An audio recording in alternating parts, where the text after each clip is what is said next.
Hello, everyone, and welcome back to the Risen Champions League Winter 2021 split.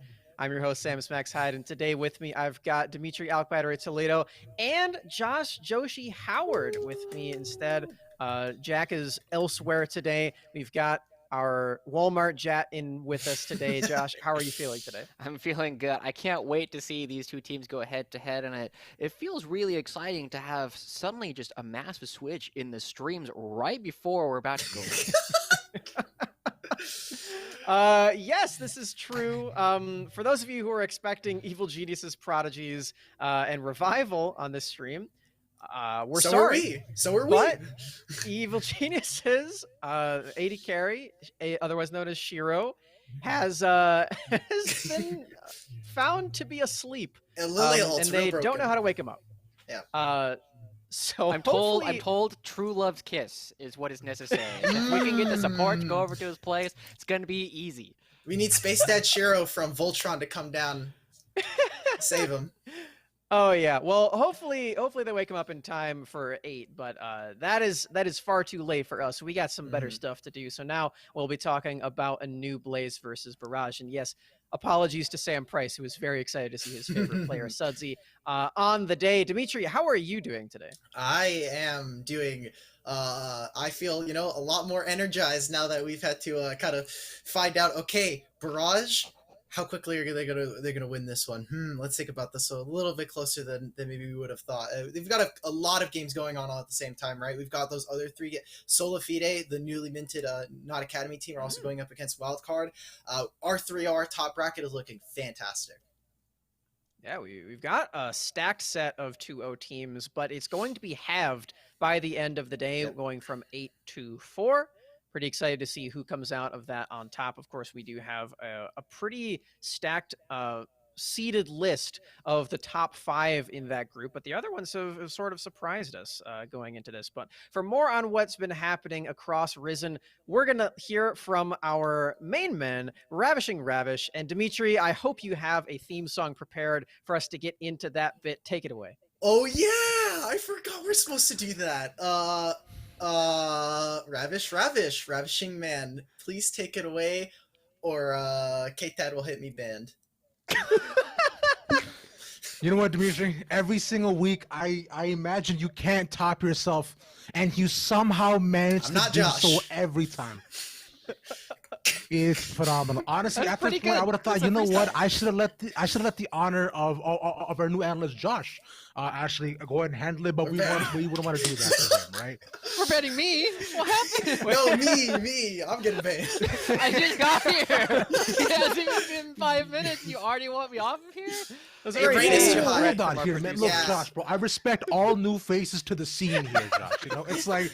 It's like you're a good guy, and I want to see you improve and grow, right? Guys, for those who don't know, Josh is an upcoming caster in the scene. He's fantastic. Support his career more, please. There you go. It's, you know what, man? One day you'll make Twitch rivals, buddy. I know it. I see it. It's like we'll get there. We'll get there soon. Sooner than you might think. Honestly, it's. I can't wait, bro. I long for that tweet. Tag me in it, please. Ravish, you're talking about the future. We need to hear about the past. You are correct, Sam. You are correct. But first, I want to go ahead and start off with saying there's good news, everyone.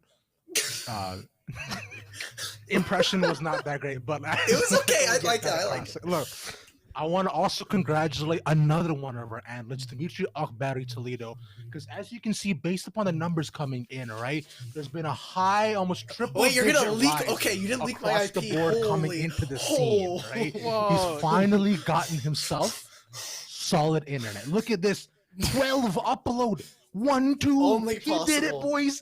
He will no longer be part of the Coleslaw Coalition, which I know many of us had the discomfort of being. This is an actual picture of Dimitri. As you can tell by the little mustache, whiskers, and glasses, is indeed him. Jesus. Okay. But you look great. What matters, by the way, is that you've moved forward, Dimitri. But you know what, though?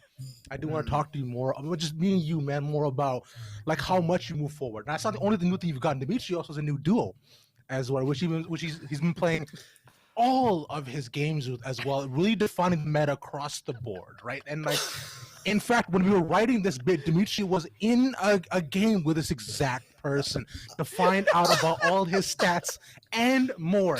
You can go to http://naop.gg/username equal AUK battery. I smurfed every single one of those games. It's about to be there's an Ornn game. I absolutely demolished these kids. Soraka is so much fun, and that Zoe game we should have won. But there is a massive team gap. The amount of nepotism going on in the voice call was pretty. Can we just talk for a sec about the cojones on you for taking Snowball on Soraka? As you can see, man. every single one of these champions, I take Snowball. The only time I took Cleanse is because I was a coward and I felt a little bit bad about myself. But my self-esteem rose after we won that game, and every single game is Snowball. It's just too much fun. Speaking of getting snowballed, though, let's go ahead and move forward as well with this too, because that's what we want to do here, gentlemen. As today and yesterday, the LCS has been happening too, because if you're watching this, hey, thanks, welcome, appreciate it, right? Yeah. But I want to talk more about the faces that we've seen there, as well as some familiar ones that have come up personally on my timeline, and some new ones that I've personally seen. You know, people like Wild Turkey, Santorn, who got a brand new makeover, and also along with the Broxa twins. Jesus. See, like, these new guys are only following their careers very, very closely too, and I hope that you all would support them. Now, Josh, being the news analyst on here, what are you looking forward to bringing out with these new players? Honestly, like, when you have Broxa and Tien who happen to look identical and they also happen to be playing the exact same role, like, we've had a long conversation on, is it better to have two players play the same champion, or is it better to just have one person do it? And I think, honestly, this might be the final opportunity that we can see having two minds might be better than one. Thank you, Josh. Apt and concise as always. I couldn't agree more here, man. This bot lane duel is going to be fierce. This double ADC composition, never before seen. I know will absolutely take over the meta for the better. This is like the opposite of the Saskio hands and Saskio feet. Yeah, actually. Yeah. Let's never go back to that. I want to go back to that. That was so much fun. Oh, speaking of which, though, guys, it's what matters is because not only the LCS that we're seeing on TV is great, but the LCS teams we personally have in our own Risen League have been fantastic as well, right? Well, not unfortunately, things they've been performing less than stellar, and it's almost like the curse of Risen 2, which forces them to get O2'd every time here. Now, Sam, I'll go to you with this one. Do you think the Risen 2 curse will continue consistently? I think it's spreading to the mainstream too, because we were supposed to stream Evil Geniuses, and now they're forfeiting 0-2. I think it's just a Risen thing. It's just Risen things. I think we might have jinxed something here, guys. Maybe we shouldn't have done this.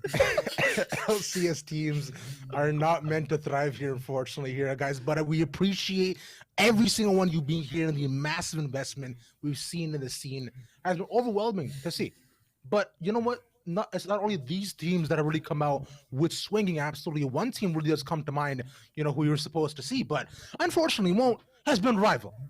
Right? Revival is a name that is relatively new to many of us, though, and they've continued to smash every single one of these games, especially up against 100 Thieves, right? Which they did last week, with a very familiar timeline. You'll see it coming across the board. It's this overall region seems to stay consistent, but this one where it's really new here, guys. It's the storm that is upcoming is fascinating for me personally.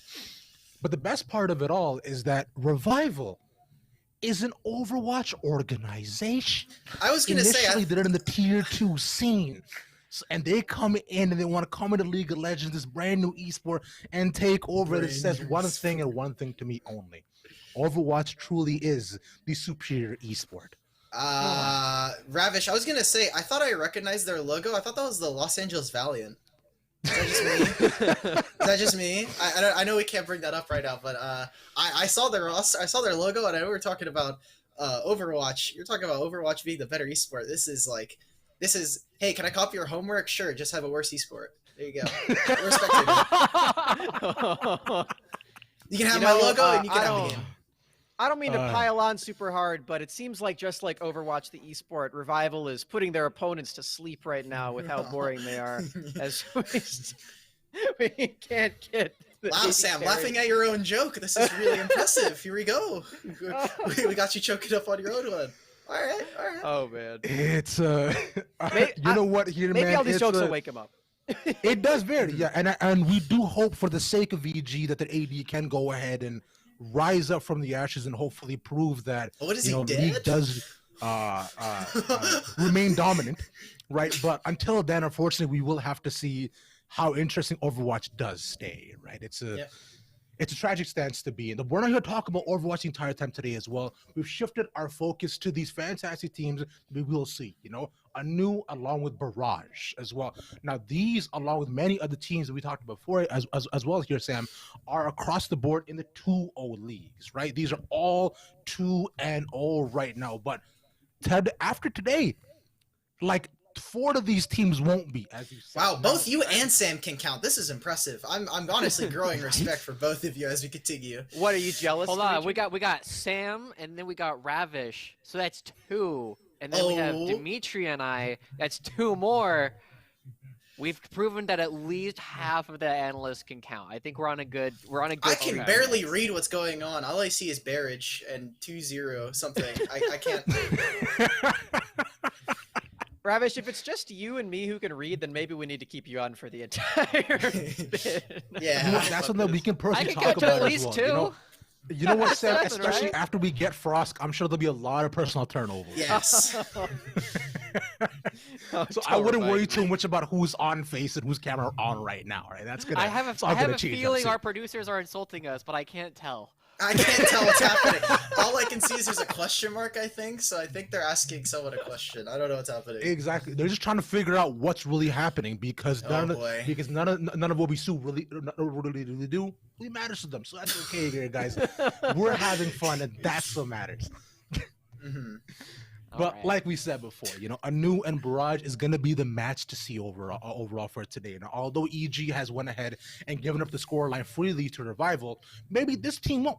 Right, and that's really what I want to get across, though, because I know our predictions do vary, but Barrage, of course, it was a team that I predicted would stay at the top here, right? That Storm that I talked about in the beginning here, friends, has continued to stay true and free, especially with teams like Not Academy team as well, which have been so gosh darn good. So like, I still remain infallible as the weatherman. I don't know how much I can say. Okay, all right, okay. Hey man, we started this like a while ago, right? Our as of now, still perfect tier list. Absolutely no mistakes. Yeah. You can't convince me otherwise. Has Barrage as one of the S tier teams, and ANEW Blaze. Well, they're good. I think that's an A next to them, but we'll have to see. We'll have to talk about it a little bit more. And you know which I'm sure you will do exactly that. So I'll go ahead and send it back to y'all for what I believe some people call a actual Risen broadcast segment. Right, this big shout out to Kelsey Moser. I don't know if we have this one doing her thing. Well, thank you, Ravish, and thank you to Kelsey Moser for the sort of backhanded compliment. I don't know. I like the rando thoughts bit. I think it's pretty good. I don't know. What I hope other people Josh? like it. That would really suck if they didn't. It just seems like a sausage fest to me, honestly. Yeah. This for those of people on the desk here that can't read, that says this is also from an actual Risen broadcast. So yeah, this is we're getting into the meta humor, which I personally really appreciate. But yeah, thank you so much to Ravish for helping us break down what's all been going on this week. We had 3 days off. Now we're back for the 3rd day of Risen, and you know who else is back? We also have our good friends Rando Joe, the copyright safe hot dog, and Brad. Oh, look, there they are again over there. We must enter. There we Ravish go. has been replaced by Naruto, which is pretty exciting for me. Believe it. I'm a big fan. Oh, look. All right. My sausage friends are here. Okay. welcome back to the Risen broadcast, guys. How was your time off? I hated it. It's been great. I've had a lot of time to do a lot of fun things. Just like paying attention to Twitter and seeing all the positivity going around has been fantastic. That's great to hear, Rando Joe Hot Dog. You sound slightly different from what I remember. Somehow this guy has worse takes than Wolverine. Interesting. Well, it's okay. As we continue to mature, naturally our voices get a little bit deeper, and you know how it goes. It just happens as people tend to get older, and hot dogs do not age at the same rate as people do. Okay. As interesting as hot dog puberty is of a conversation, I think we'd be better off talking about the matchup that we're going to be seeing on the stream today. I agree. You are looking dashing today, by the way, Smags. Oh, thank Jesus. you so much, Rando Joe Hot Dog. Oh, that's so nice of you. This guy. You know what, Brad? I want to hear what you have to say though about this matchup in specific. We've now got Barrage versus ANEW Blaze. Tell me a little bit about what's cooking over there in that camp. Look, all I'm gonna say is I take a look at this Barrage team. I think they got lucky. I got flamed last week talking about, a clock is only right twice a day. Well, guess what? Barrage is only going to be able to find a win. Last week, Supernova, we already called them out. They were washed. Coming into this game, they should just take this pretty freely. Okay, so Barrage is gonna win. Is that what you're saying? No. ANEW is gonna win. Is that what you're saying? Yet again, 3 weeks in a row, Risen seems to surprise me with how many times the viewers can lose. Okay. All right, Rando Joe Hot Dog. It sounds like again Brad is refusing to give predictions. I am not sure why I keep bringing him onto the broadcast. What is your prediction of this match? Well, honestly, I think both these teams are looking really strong. I know the analyst said that one of them's S tier and one of them's A tier, but there's a reason why ANEW Blaze is still here at 2-0. They had to beat their sister team. That's saying something, right? Yikes. That is true. Yeah, they beat them 2-1. Did you see Brad? their jungler? Did we all see a New Rising's jungler? Just want to say there's no way you lose that as a regular, normal, functioning Lilia versus Kane. That's all I'm going to say. Well, you have to punish them, right? Even if your opponents make mistakes, you don't necessarily win. If they had just sat in the fountain the entire time, obviously their opponents would have won. They're still playing the game. Is it possible to pay your own players more to throw other games for your other teams? Well, honestly, having more money in the scene can only do good.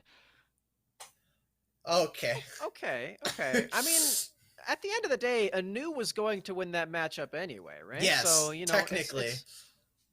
So for you, Brad, who never thinks that any team is going to win, in that matchup, like, who came out of that as the real winner? Was it ANEW Blaze, ANEW Rising, or ANEW in general, or who was the winner of that one? So the real winner of that is probably Lorem's cat. He got to watch all these pretty colors go on the screen. I'm sure Pat Cat behind you could probably sometimes attest to seeing pretty colors on the screen when you're playing. He's not behind me. Exactly. And Lorem's cat, blessed be they heart, definitely was by far the biggest winner on that match. It's a cute cat. Even Brad likes the cat, Rando Joe Hot Dog. Yeah, I mean, I think the cat probably had a great time, but I have to say, if winning is learning, then ANEW Rising probably learned a lot from those games. I think that just means that they're going to be coming out so much stronger next time that we see them, and there's just so much cool things, and we'll have to see how they end up doing today, because they're still playing through all of this as well. That's very true, Rando Joe Hot Dog of the copyright safe variety. I appreciate your optimism as always, and I'm excited to see what's going on our mainstream as well. We've got ANEW Blaze and Barrage coming to you in just a little bit. Any final thoughts from my friends with the buns? It's got to feel real great to be an LCS org and not have perfect records. That's all of them now. Yeah, I mean, I think we're going to have a fantastic matchup. I think Barrage is a little bit favored simply because they're all so cute, but that doesn't mean that ANEW Blaze can't go over, get a makeover, and turn it all around. All right. Well, we've got some cute members on both teams. Like Brad mentioned, there's a cute cat on the news side, but as for my cute hot dog friends that are here, that'll be it from you guys. Thank you so much again for your hard-hitting analysis and whatever sauce you've got on you. I assume that the mustard is on the hot dog, but I don't know what is on Brad. But we're gonna have to find out next time for this one. We've got to get our main men analysts back that are not hot dogs, surprisingly, but are still looking very nice. There's Dimitri. He was gone for a second.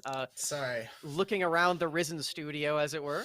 Yes. I hope he doesn't know too much about the sauce on Brad. Sorry. I was trying to find the EGP match. My bad. Oh no. Okay. Well, all right. Let's get down to what's really going on here on the stream. We no longer have Evil Genius Prodigies. We no longer have Revival. We've got Barrage and we've got a new Blaze that are here. And as we want to get closer to looking at what these teams are all about, I want to take a look at each lane matchup individually, gentlemen. I want to see what are the kind of thoughts going into this one and how those individual matchups are going to go. I'm going to start with you, Josh. How are we looking at this top lane matchup? Yeah, honestly, as I think I might be the only top laner in like all of the casters in the whole amateur scene, this is one of the few places where I'm actually looking Ravish at the doesn't new exist. Blaze. Ravish is top laner too, but yeah, that's okay. But I think we Go might on. be the only two. Anyway, this is one of the few places where I think that new Blaze actually have like a real advantage. Lorem has a lot of experience. He looked pretty good during his time in LCS. And Pike Cake Lord, I mean, we talked about this previously. PCL stands for two things: Pike can lane and Pike can't lane. It can be a huge difference between which version of him chooses to play on the day. Whereas Lorem, super consistent and is going to be able to have a lot of priority throughout this game from almost the entire time. So I really like this from a new Blaze. I think this is a good opportunity for them to show some strength. Yeah, lots of consistency coming out from Alorum. Did you have something to say there as well, Dimitri? The only counterpoint was the Dokla versus Alorum matchup where I saw him very sad in the Scion versus Kel. Okay, I'm being silenced. Never mind. I will not bring it up because it doesn't fit Josh's narrative that Alorum is Doesn't better. fit the narrative, unfortunately. Yeah. Hey, we didn't compare Alorum to Dokla. Dokla's not in this game. Yeah, that is true. True. It is not Dokla, it is PCL. So we'll see how that matchup goes. I definitely agree with you, Josh, that we're seeing a lot of stability come out of Alorum. There was a conversation around when these teams were announced for ANEW, even when we saw that Alorum was on the quote-unquote B team. Actually, it's more literally than that because it's a new Blaze B team. for Blaze. Yeah, there you go. But and then we saw Viper on the main team, right? So there was a conversation that I remember having where Lorem seems more consistent than Viper. Maybe he should be on the main team, but I have a lot of good things to say about Lorem here. What are we thinking about this jungle matchup though? Because I think this is where things get a little bit dicey as it goes here. I'm gonna start with you, Dimitri. Well, if we get the Fnatic from last week, where it was the Olaf and Karma, then this series is going to definitely be probably a lot closer. But coming in, we look at Fnatic way more aggressive. That Olaf player who's just willing to try to out jungle you most of the time, and Link on the other side, Payek. He is just full on scaling in Risen. He's going for all of these picks. He's reaching for the Karthus. He's reaching for the Kayn, like we mentioned earlier, and I don't think he's going to have that same luxury. I don't think he's going to be afforded that kind of privilege to sit in his jungle, take all of the farm, maybe think about gank as an afterthought. I think he's either going to have to step up, or the rest of ANEW Blaze are going to have to kind of protect their jungler to make sure that this game doesn't get blown open. Yeah, I mean, oh, go ahead, Josh. Yeah, I was just going to say, I think it's going to spill over a little bit into, the solo lanes as well. We already touched on the fact that Alorum on his own should usually beat Pike Cake Lord up in the top lane, but when Fnatic is so much more active early on in the game, it can really turn things on its head when Link isn't necessarily there to participate. And as we'll talk about in just a moment, Dark Wings doesn't play champions that are necessarily going to help that situation a whole lot either. Yeah, so I guess I'll just carry on this conversation instead here, Josh. What are we expecting here out of Dark Wings? Because I think we all know what to expect out of APA, right? Lots of roaming, lots of team support style. What is Dark Wings sort of known for coming into? Yeah, I mean, so we've been seeing him. He's a relatively new player to all of this, and we've been seeing Sylas and Orianna. And Orianna does reasonably well early on in the game, right? The auto attack passive allows you to win a lot of trades, get a lot of priority in against a lot of characters, but it gets nullified pretty heavily by things like the Karma, which also have a lot of of strength early on because they have access to their ultimate from the beginning of the game. Silas, while very brawly and very good at scaling and well known for taking ultimates, doesn't have ultimates before level 6. He doesn't have a whole lot that he can necessarily contribute. And when you're already looking at things like the Olaf, which are able to just run at you and stat check you, with the Karma and things like the Lulu that APA can play, it becomes very dangerous to take any kind of 2v2 when you have a Kayn or a Karthus or a number of other champions that Link has been playing so far this tournament. Yeah, I seem to remember a particular article being written about Darkwings in particular here, Dimitri. Any thoughts on that player? Great player. Person who wrote it is incredibly smart, humble, and handsome. So, I don't. The name evades I don't me remember currently. writing any articles. Oh, of course. Yeah, you My can't bad, even Josh. read, so I don't Yeah, that would probably hurt your ability to write that. Yeah, that makes sense.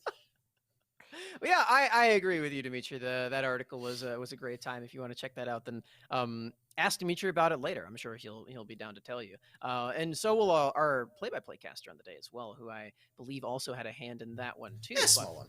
Yeah, moving forward, like I said, I think we all know what to expect out of APA, right? He's known for the Aurelion Soul, the Talia, and when he's not on those, he still likes to gravitate toward those types of picks. So I'm really excited to see if he can get those roams off. Like Josh said, sometimes Darkwings is going for more of a scaling, and we definitely know that out of Link as well. Or Yeah. Sorry, Yes. Link. So there you go. Excuse me. He's got all these different names, guys. Yeah. City Witty, whatever. But anyway, yeah, I'm excited to see what APA can do with that expected free time here. Maybe he can go on over to that bot lane like this transition that I'm going to be giving to Dimitri right now. Wow, really just flawless. Smooth like butter. Raheen and Breezy versus Gorica Winter. I don't know. I kind of want to take this as like a 2v2. Raheen and Breezy should be looking to try to kind of aggress onto Winter and Gorica. Gorica has been a fantastic stable AD carry. However, we've talked about Winter before. This guy has a tendency to kind of just randomly go missing in the lane. The gray screen comes up, the green screen curse, 15 seconds, come back to base. If there was ever a time the bot lane metas between the two where the champion pools are going to collide, I think is going to be very interesting to watch between the two of them. And Raheen has been incredibly aggressive with some of his positioning. So I wonder what kind of what we're going to see between the two, because I think Gorica definitely can find ways to punish. Yeah, is it Winter or Inter today? That was a good one. Very funny, Josh. Haha.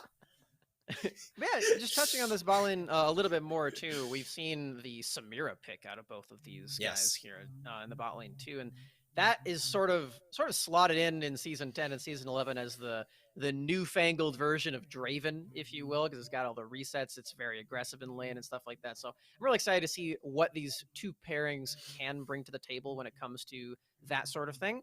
But yeah, just sort of looking at the matchup completely as a whole, gentlemen. I wanna get some concrete predictions from you guys on how this is gonna go, because we've seen these two teams play so far on some mainstreams. We saw Barrage just the last Risen episode, and we also got to see some out of ANEW Blaze recently from the Cup tournament.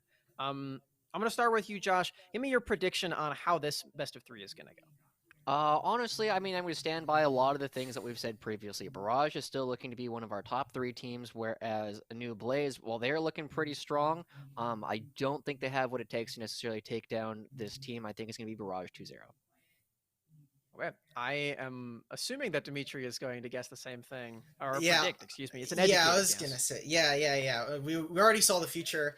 I know a lot of my friends have probably already said 2-0 for this, but I think this will be a game still won by Barrage like we saw it last week. However, definitely a lot closer than what we got versus Supernova. I have faith in the Barrage people this time around. I'm not going to be an ultra hater on this broadcast, hopefully, but we got the live update. There we go. Okay, but still, it is still going to be a massive 2-0 coming out for them. Yeah, shout out to our producers for making sure that Dimitri's money is where his mouth is. I, for one, do think it's going to be a little bit closer than from what we saw on Supernova. Sort of just the nature of the Swiss format. The higher you go, the more you go undefeated. The tougher those opponents are going to be. And I think this is definitely the toughest opponent that we've seen go up against Barrage so far in Risen. I think whoever is the victor in this one has a really good chance of continuing that trend and going on to 4-0 as well. I think we are going to be seeing a lot of strength out of these two. But to give more of the ANEW Blaze side, I do hold a lot of stock in the stability of Alorum. I think he's going to be a really good frontliner. Apparently not. Team. I think his engages are going to be, well, compared to you guys, I'm giving them a game.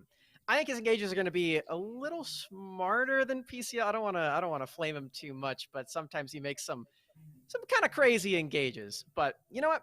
I'm going 2-1. My co-casters are going 2-1 over there on the cast. I'm excited to see what they have to say about this series. Lennon and Dean, take it away.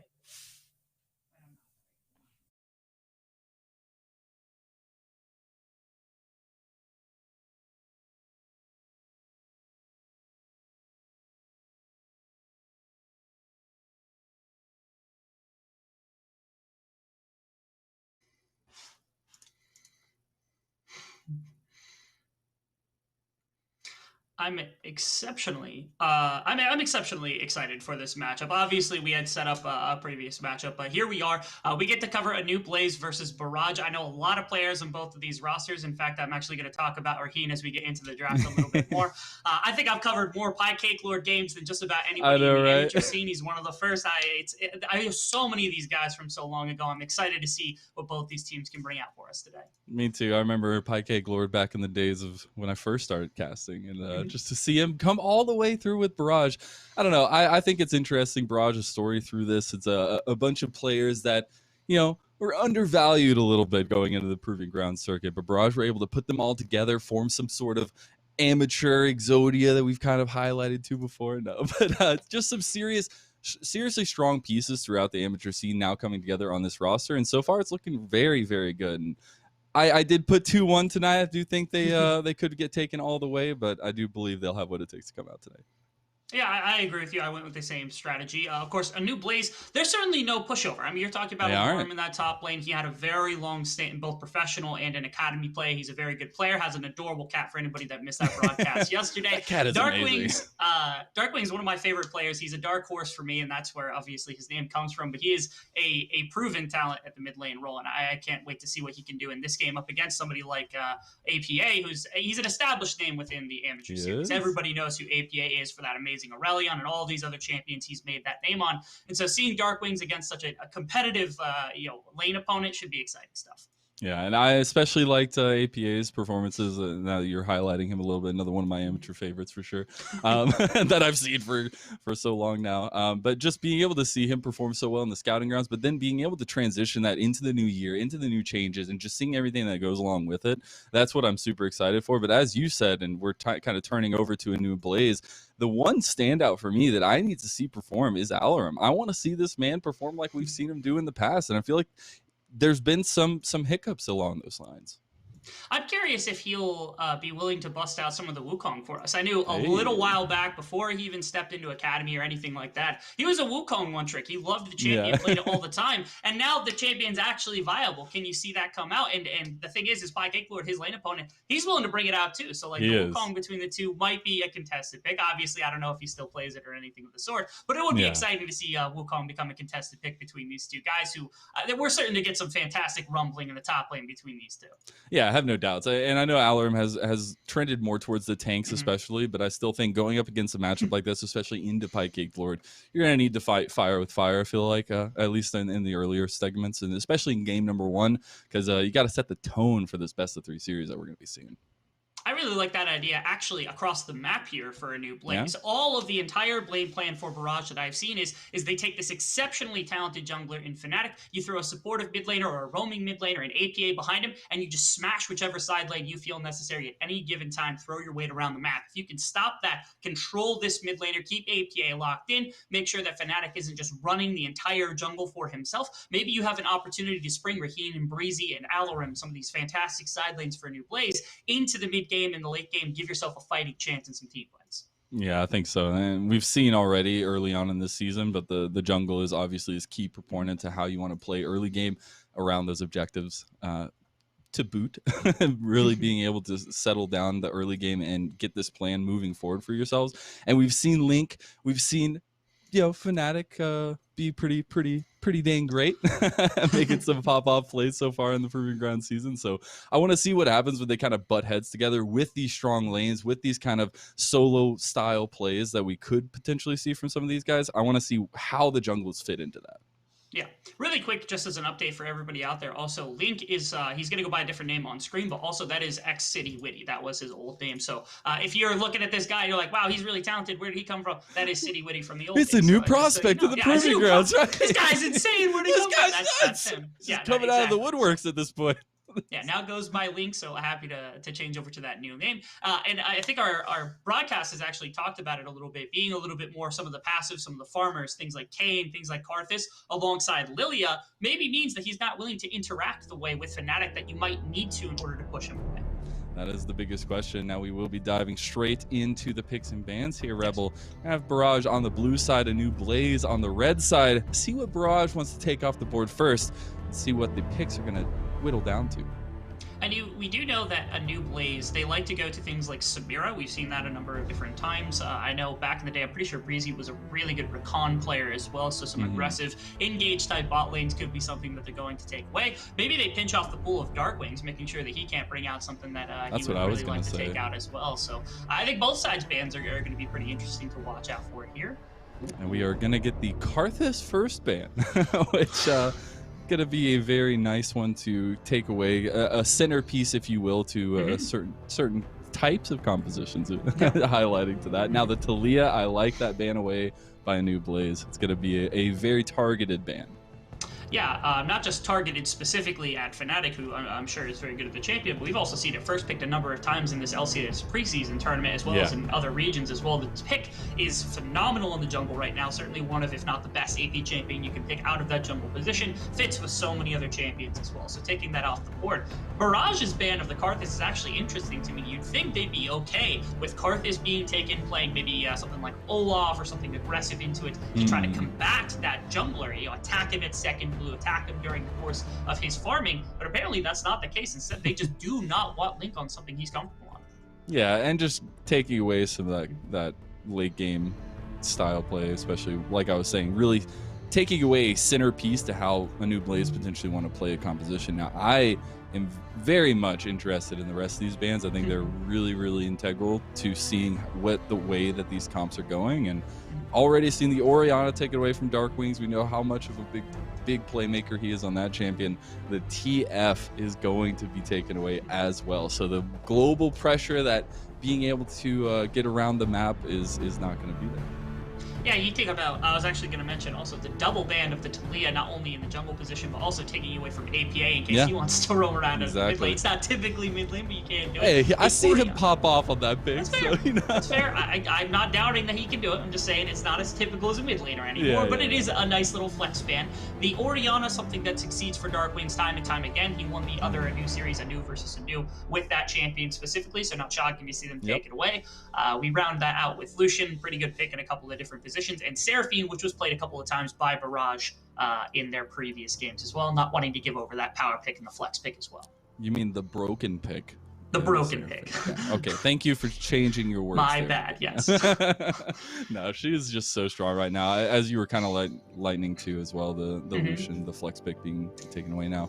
The biggest question for me is the first pick, and it is Kai'Sa. I've not been the biggest fan of Kai'Sa. She's very versatile. She has a lot of uses, and she's so strong in the late game. But I've been interested at how early she's been being picked up. The Aphelios Hever would be nice. He's been gaining a lot of priority as well recently.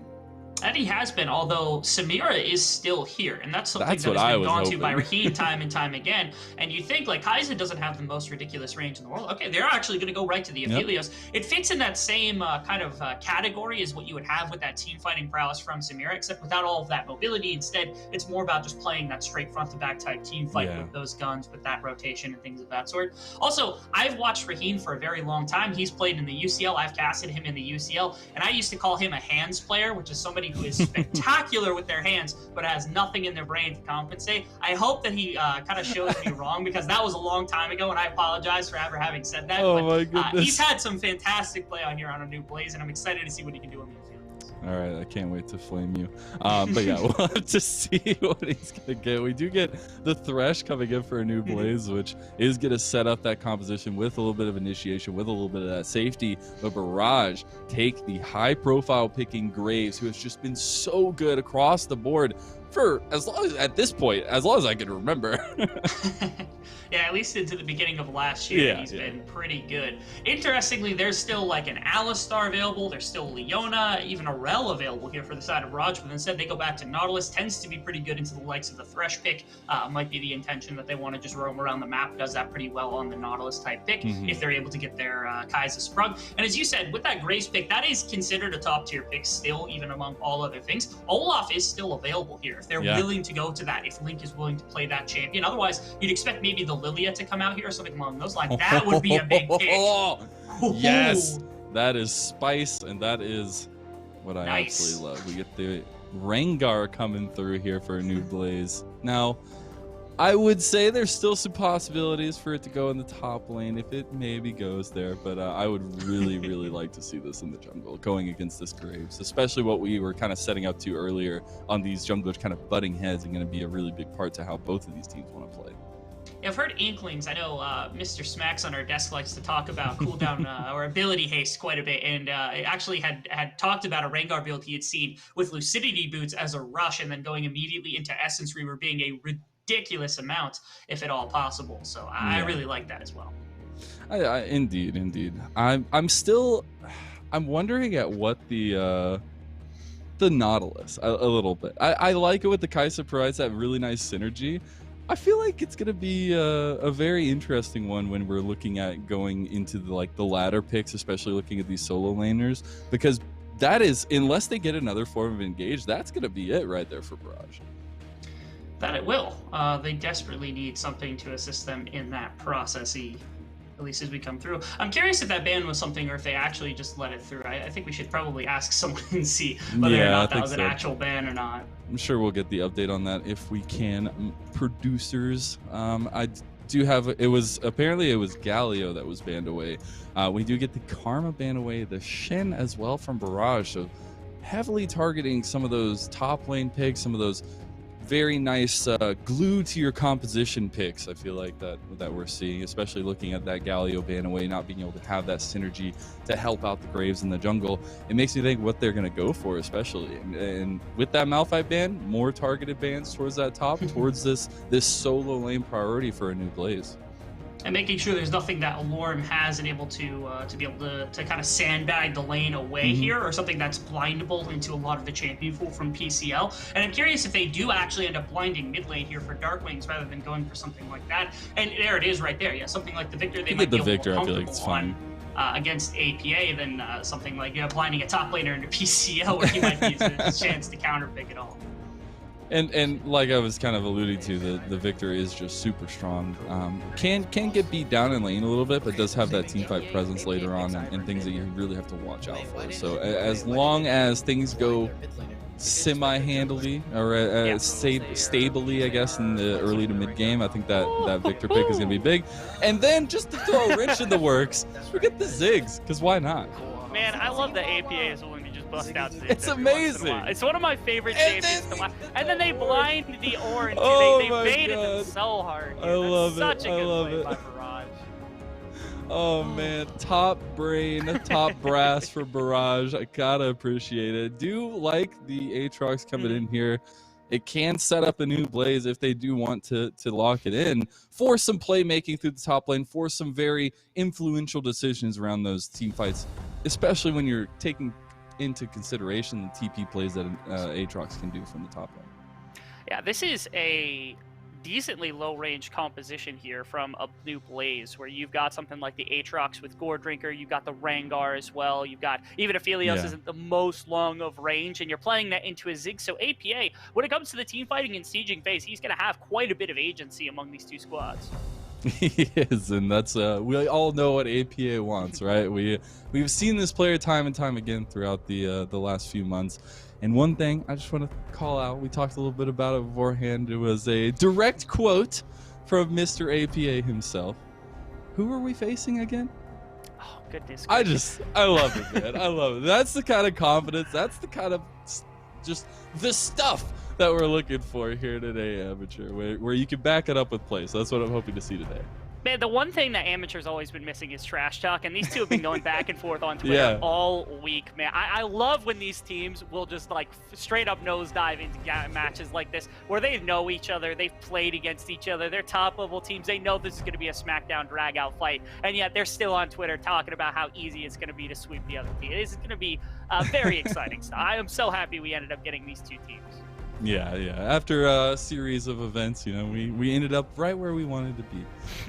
But it is true. Just looking at this kind of mindset that Barrage has come into the season with, where we were talking earlier, undervalued players, trying to have the chip on their shoulder, being this team that nobody thinks of, but yet they're one of the powerhouses. When you look at ANEW Blaze, they've got 3 teams. They have a slew of player talent that they're developing, that they're working with, and this Blaze roster is one of the better of the 3, I feel like. And so to come out and being so strong already in the season, this is one of the matchups that I am so hyped for. I know we've talked about how hyped this matchup is, but especially being maybe one of the matchups that's a little bit swept under the rug. Maybe looking at, Solifide and some of those kinds of matchups, these amateur organizations coming in, C9 making amateur teams, but it is really Barrage and them that's coming through for me. So we are going to be getting off onto Summoner's Rift here, and we're going to be kicking this game off. It's going to be a clash to remember as we have a best of 3 here, as Barrage takes on ANEW Blaze. I am ready. Is all I can say about these two. It is going to be really exciting, especially with the comps that we've gotten, and especially this Rengar that we got to see as we get to watch them walk away onto this Rift where all this this chaotic energy is going to take place. Take cue of the victor that walks by. Yes, one of my favorite things about the setup for this game is, again, we talked about specifically how much or what the playstyle could be coming out from Barrage, how much we've seen, moving from APA, Fnatic getting aggressive in the mid lane. And in a game like this, that's not that Ziggs can't move around. It's just that typically you don't think of Ziggs as a champion to go run off and support a different lane. You tend to think about him as somebody who can bear down and just kind of bunker in and throw bombs at somebody and wave clear all day. You don't really think about that being something that can support with. But with the range that he's got, with the wave clear he's got against the Victor to start things off, I wouldn't be surprised to see APA get out of this lane, throw those big mega inferno bombs at other lanes, try to get an advantage like that. Yeah, that's the biggest thing, right? Is right now I feel like, especially early on in the season, that yes, not every champion is a roamer, but if you get enough of an advantage, or if you get, I know that's what I was gonna say. Like, as long as he's not listening, he's in game. He's not listening to my talks right now. At least I hope not. Anyways, you can take an advantage like this, especially when you're looking at junglers like Fnatic, who can really assist you in getting that pressure moving throughout the map, and so. I'm really interested at the early state of this mid lane and how it's going to kind of bleed into the rest of the map. I'm very also interested in that. Every team has also taken the kind of passive approach to aggressing against APA, where they say, we're going to scale in mid lane, let him roam around, we can handle the rest of the map. I was curious if Darkwings was willing to be the first person to say, I'm just going to annihilate APA in the laning phase instead, but apparently goes back to Victor, just says, okay, I'll wait my turn, I'll scale, I'll do something like that. Yeah, so that's what not it going to is. get that yet. Hopefully, maybe game 2, game 3, something like that. Maybe we can see it, but not this Wait, one. didn't we Not say this that one. game 1 is when you need to make a mark? No. It's not what I would have It's done. fine. At least they're not listening to us, right? Yeah, that's fair. That's fair. Yes. All right. But yeah, it's gonna be. I feel like a lot of calm throughout the early laning phases for these. The only thing I think could be the bot lane that gets a nice little engage or something like that. But until Fnatic and until Link feel comfortable with getting influenced into these lanes, that's where we're gonna have to see the action come through. Yes, I do believe also I got an update from a news manager which did say that Alorum's cat was playing today. So yes. If Alorum is not doing well, it's because his cat is actually playing. That is a legitimate quote directly from Kellyak. So. That cat was too cool to be a cat. He was I don't know. That cat was amazing. Like I just love that it was in the same position. It was just so calm, cool, and collected the whole time. Like I want to get an interview with that cat. Alarim, I have to talk with you. You gotta talk with him. That lane's gonna be a fun lane. I remember back in the day when Ornn and Aatrox was just like pure stock standard, and look at that, we've looped all the way back around to that being We've standard made it meta full once again. circle. We made it full circle. Come Look on. at that, yeah. And the constant in that circle is the Graves, right?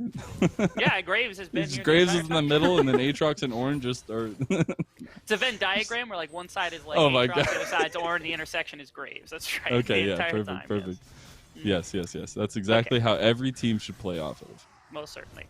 So we see immediately there has been very little interaction so far. Junglers have not touched a lane yet, as might be They have not. expected. It's not spectacular setup really for Rengar outside of the Nautilus. And then on the other side, I mean, Graves, I mean, when you're talking about what his setup is, I mean, or my apologies, the Thresh. And then the other side, it's the Nautilus that can set up. So the supports are the only two that really have the great setup for any sort of ability to set their junglers into some positive plays or trying to get aggressive somewhere. And so, again, if you're looking at Winter, you're looking at Breezy, maybe it's them moving around the map trying to find the advantage elsewhere instead of just bot lane with these junglers support, and that might end up making a massive difference. So I think that could be something to pay attention to. I do think that it is going to be a bit hard until a lead is really gained in the bot lane for either of them to get going on the roams, right? Because you're in such a state where both sides of the lane have lockdown, have kill potential. And so you have to make sure that either ADC is going to be safe in one of those lanes, in that lane while you're roaming. And to get to that point is going to take a little bit of work. And that's why we haven't seen too much in like the extra pressure around bot lane, not until those level 6s come across, when you have the depth charge and things like that to ensure a lead gets gained on the bot side. Yeah, now if either of them were to begin roaming earlier than the other, I would have to imagine that Breezy would be capable of doing so, simply I think because so of the too. range advantage that the Aphelios is going to have. Oh. Okay, we got some. All right. I missed half PCL of wanted that, it. but He has PCL flash. He goes for it. That's first blood. I like How the about that? first blood blitzcrank question mark going through. This is maybe the only player that, like, if he locks in Ornn, you still have to be afraid of him getting Yeah, that right. absolute first blood. And here we are, Lauren playing the Aatrox, got trapped a couple of times against that Q. Good stuff from PCL. You know how talented this guy is. Yep. He's been around the amateur scene for so long. He always has one of the top spots among amateur teams. So he's been impressive for a very long time. Has level 6 as well. Lauren TP'd back in. I don't think he wants that just yet. They both did burn both summoner spells, so they will be summonerless up there. And back to the fights that we've seen all game long between them. Yes, that's the only action we've had all game so far. Here is the look back at this one. This is the Q I'm talking about. If Lauren continues to walk away, he can't really accomplish much. That CC kept him up, and then the flash here from PCL is able to stack him at just the last second. That's what you mean, though. Yeah, that perfectly placed pillar means that there is nowhere for Lauren to run. He has to stand and fight in place, and that's what locked him in place right there. Really well played by PCL.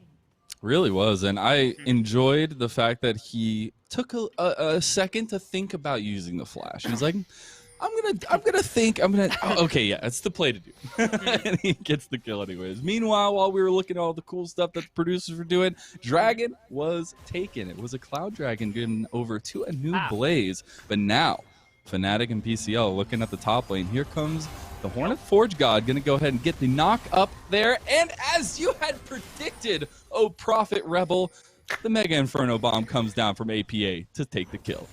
And again, we find another bit of aggression here onto the top side of the map. I would think that it might have been a little bit more passive play from Aloran, but that's the response play. You go for the Dragon as Link here is able to go down there with that Rengar. They see that happens. It's an immediate shift up and a shove out from APA. They go follow with Fnatic and support up to the top side of the map and get a second kill here on this top side. And again, that's exactly the way they've been playing all split. They changed it up. They didn't need the Ziggs there, just needed the Inferno Bomb to secure that kill. Really, really good stuff, and a nice response to that Dragon play.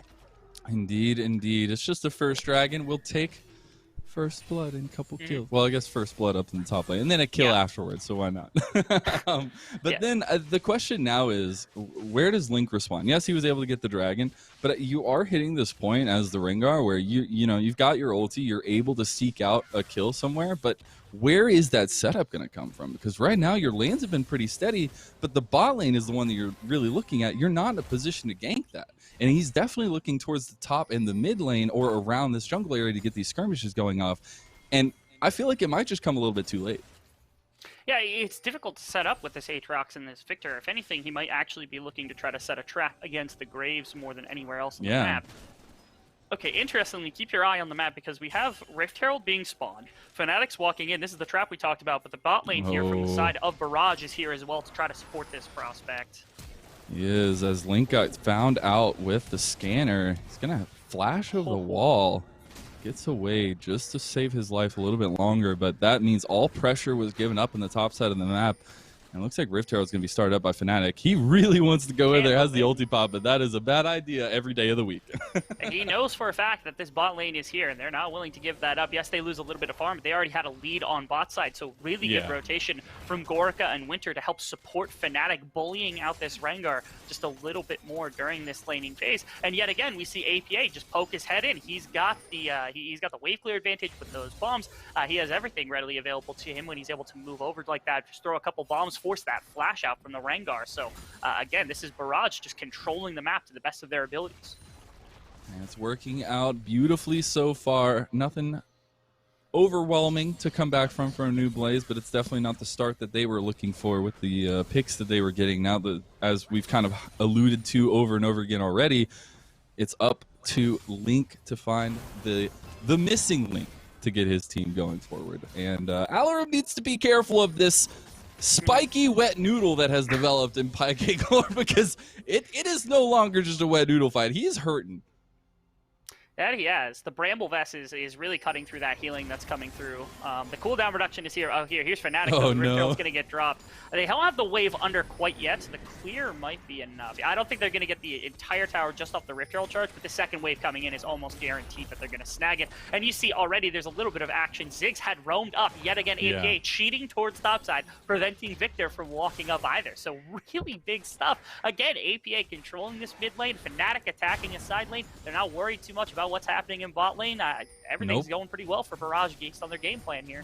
And that's what I was just going to say, is they've committed so much to the top lane, but it's because they don't have to worry about the other side of the map. Yes, they've, like we were saying, they've kind of lost a little bit of that presence by going and roaming mid lane, but what they got out of that and the presence they got on the top side is just fine, and they still have all these plates to defend down on the bot side. So I think that right now, Barrage are just performing phenomenally in how they want to play this game in the early parts, and ANEW Blaze are kind of fumbling the handoff right now, and they need to get to this later part of the game where their pieces really excel, where you're seeing Victor's Chaos Storm be this integral part to the team fights, where you're getting these big Moonlight Vigils that we've seen just dominate fights before as well. The AoE that could take over this team is humongous. Exactly. You talk about not only those two abilities, but even things like the Aatrox and then the Rengar as well with that Gore Drinker. I thought maybe a little action creeping to the bottom side, but instead it's just a little bit of a move from Dark Wings here. As they had moved actually Ornn into the mid lane, and they're going to move every single member of their team into this bot side river. And this is a really big flex out from Barrage, so as they had top lane's not shoving in whatsoever. And they had moved down to make sure that mid lane was covered. It has to be responded to by Dark Wings, and now everybody on the side of Barrage would have been capable of coming to this dragon, but ANEW Blaze knows not to challenge. They took the first dragon themselves, so they have slowed down that soul pace for at least a little bit of time. But still, there's very little standing in the way of Barrage, just kind of controlling this map in any way they see fit. There has been no aggressive play whatsoever from the side of ANEW Blaze. I really want to see them try to make a move before this game just completely slips out of their arms. Yeah, because they do have some of those later game pieces, but not all of them will be there, and especially against some of these other late game pieces that we have on the other side. As these leads, though minimal right now, do tend to balloon up around the 20-minute mark. So you want to try and get a hold on that, and apparently it is going to keep on getting worse as Raheen is just going to be taken out. Face checks a brush. Must not have thought that everybody would have been there at the time, but unfortunately all three members of the other team are sitting in there. Dark Wings gets a little bit of aggressive in the mid lane. The big thing was also Breezy wasn't expecting that either. The thing was like Raheen face checked it, but Breezy wasn't expecting it. He was like, wait, Lantern? He was like, Lantern 3 seconds after Raheen had already died, let alone started taking damage whatsoever. So neither one of them was prepared for them just kind of standing in that brush, and that's just a weird thing. It's not a big deal in the kind of landscape of the game, but that does show what ANEW Blaze is happening to them, where it's random aggression for Barrage working all over the place at the moment. Yeah, and that early aggression is just seemingly putting them off of their stable ground that they typically like to play off of. And I want to say that Winter needed to get out of there a little bit quicker, no but he is teleport. going to be There it stunned is. down. There's the TP. That's going to be Okay. a double coming in as they are going to commit Wait, what? literally everything, because why not, I guess. And they get one kill in the bot lane. It's on to Winter. Okay, first things first, they didn't even need the first one. They would have almost certainly Hey, killed Rebel, all right? without It's called that. teamwork and team play, Okay, all right? okay. They got, I think, no assists, so that's nice. Or they got a kill, they got 2 assists on their bot lane, so that's really big. I appreciate that. Darkwings was able to get the kill, that's big. But, like, burning 1 TP was already, like, an overexertion. The only way that would have worked is if Gorica would have gone back in, then Yeah. you TP, because then you almost certainly secure 2 kills here for Darkwings or whoever else, lives through the fight.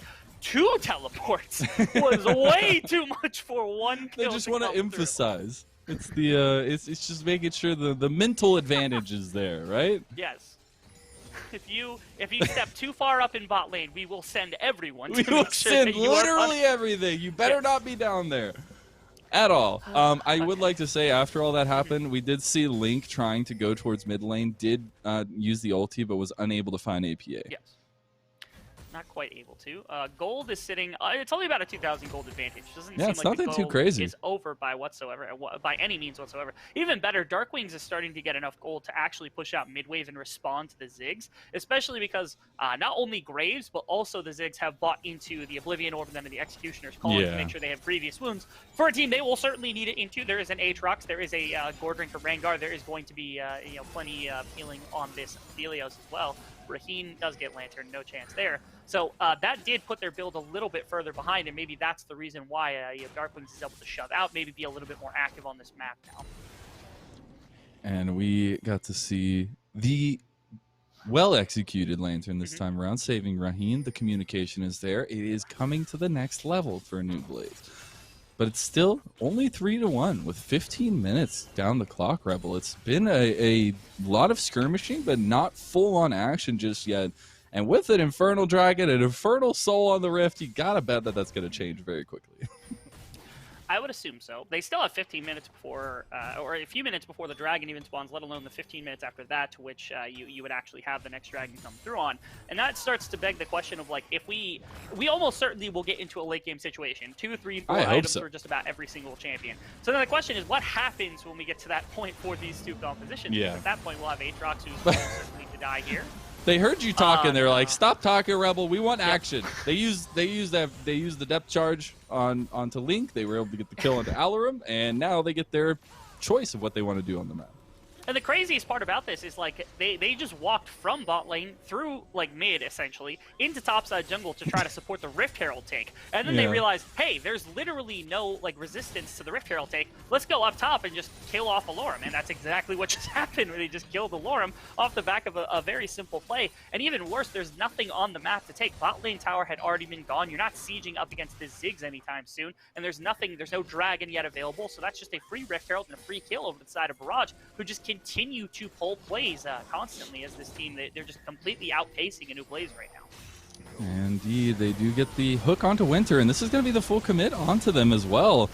Breezy able to get out of there, but a lot of damage down onto Link, who has to run away. PCL is in the middle of the fight, but does get out as well. They use the Rift Herald mid lane, so it's up to a new Blaze to respond here, because that's just the dead tower, and they are going to be completely cut off on the return here, unless they want to pull up a fight, which is not where they are in terms of the game right now. Dragon did go down, so that will be 2 for New Blaze, but that's 2 towers in the mid lane that will fall because of it. Goodness gracious. Barrage is really good at just responding. Okay, this will be Rengar, who's attempting to find an angle on this one. Can he get onto Gorica? No, he found APA, doesn't get stunned. Nice little moves. I like it. All right. It looked flashy, but it did literally It didn't do unfortunately, anything, but hey, my eyes were like, yeah, that's cool. Yeah, it's a Lee and Sin just play thinking without Lee about what Sin. happened. Yeah, okay, Wait, what are you doing? What are you doing, man? He thought There's he no was by backup. himself? Or like...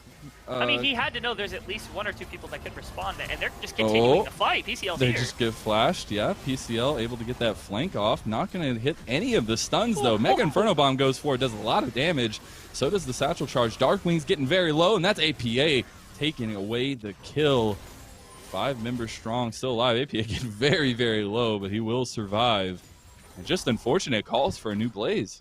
Yeah, and Barrage this entire time, basically after they took the second tower, has been attempting to back. It's been a new Blaze that's been poking at the bear the entire time until PCA just decides that the play is over by teleporting and things of that sort. So that was pretty big. We're actually getting players to leave the game. Is there a surrender of some kind that's happening? I don't. Nah, I think it was just a quick disconnect, unfortunately. Oh, okay. I see what happened. All right. But either way, ANEW Blaze kind of cost themselves right there a few more kills. It feels like they're grasping at straws right now to try to get any semblance of return on the map whatsoever.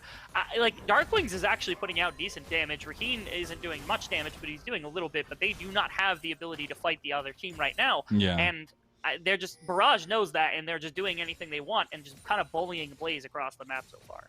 The bullies of the schoolyard, apparently, right now in the first game. It is only 6-1, though. Like, we keep talking about this lead that has been developed. It's not for the fact that ANEW Blaze can't come back from this. We've already highlighted their potential teamfight plays, their AoE potential around the teamfights, but when you're making these kind of overextended plays to try and just grasp some money back or just trying to grasp something back in the game, if they don't go well, you just dug that hole another 6 feet into the ground. Yeah, and the thing is like ANEW Blaze isn't making these massive like team wiping plays where you then lose a tower or a massive objective afterwards. They're just overextending a couple of times, costing them a life or two here or there, except for that one last fight previously. Yeah. Yeah, but that's the big thing to me at least. And because of that, it's a slow trickle. They're just losing a little bit of blood at once. This is the replay. He must have thought that he was by himself. They all stopped at the same time. Yeah. They all literally converged on him. That was insane.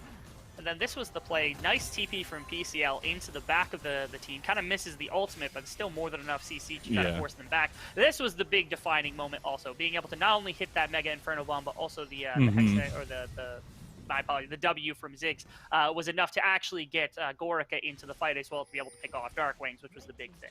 That's what I really liked, is that killer instinct was just so nice. Maybe it wasn't like, oh my god, he changed the whole fight, but it just shows the willingness that Barrage as a whole are just able to pull the trigger on decisions like that. And that's something that you really have to appreciate in amateur.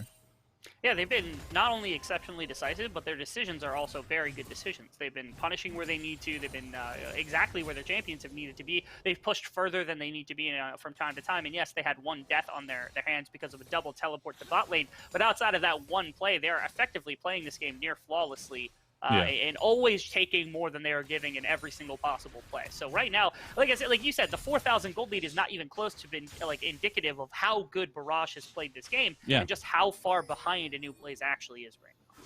And you see a lot of presence towards this top side of the map for ANEW Blaze. You can see that they want to make sure to get the vision down around this bear and make sure they can't just get it snuck out from under their noses. And it's funny to see Barrage's ideas, let's just get some more farming done. Let's get some wards around the map. We got to drag it like 45 seconds. They are like, as far as I've seen this season, Barrage is not the fastest playing team. This is not the team that's going to take a tire iron to your knees and win in like 20 minutes or something. But it's a slow burn, but it's always a very slow burn, and it's tough to watch every single time because they're going to win the game far ahead of when they actually do. And they're slow playing. They're making sure they're not making any of the massive mistakes that would cost them the game. And I think that's it's beneficial, especially against the better teams as you continue up this Swiss bracket. It's going to be a lot more valuable to play that way. I think so as well. And they're just so good at changing the pressure around the map. You already see everything kind of falling down towards the spot side, down to this tier 2. They're going to give away the top tier 1 to Darkwings and to Link, which will give them a little bit of gold back, but they're looking to make a play on the opposite side. Yeah, not only are they looking potentially at the tower as a take, but you also have the dragon to fall back to. So if you're able to get both of those, this will be a very quick tower because, of course, you're just, he missed the satchel. What are you doing? You could have taken it and immediately walked the dragon. It doesn't matter that much. Come on. Nah, it's fine. It's fine. It is. He's going to walk back. As well. Yeah, they're making sure they're going to lose 2 towers here, but that's all that they're going to lose. It looks like that was a bluff called by Darkwings and by Link here. So at minimum, they do finally get a positive play in terms of towers. They do lose another Drake, but now they're only tied in Drakes instead of being down 2 Drakes or something along those lines. So I'd actually call that play okay for ANEW Blaze. You get a little bit more gold in the pockets of your Rengar and your Victor, trying to get into that later stages, and on the opposite side, they get another dragon to push for that soul. I completely agree, and especially the thought process, right, for a new Blaze is you're only giving up the equalization dragon, and you're able to take these 2 plates or these 2 towers where you've gotten your base pretty crumbled so far, so it feels good to get some of that back there.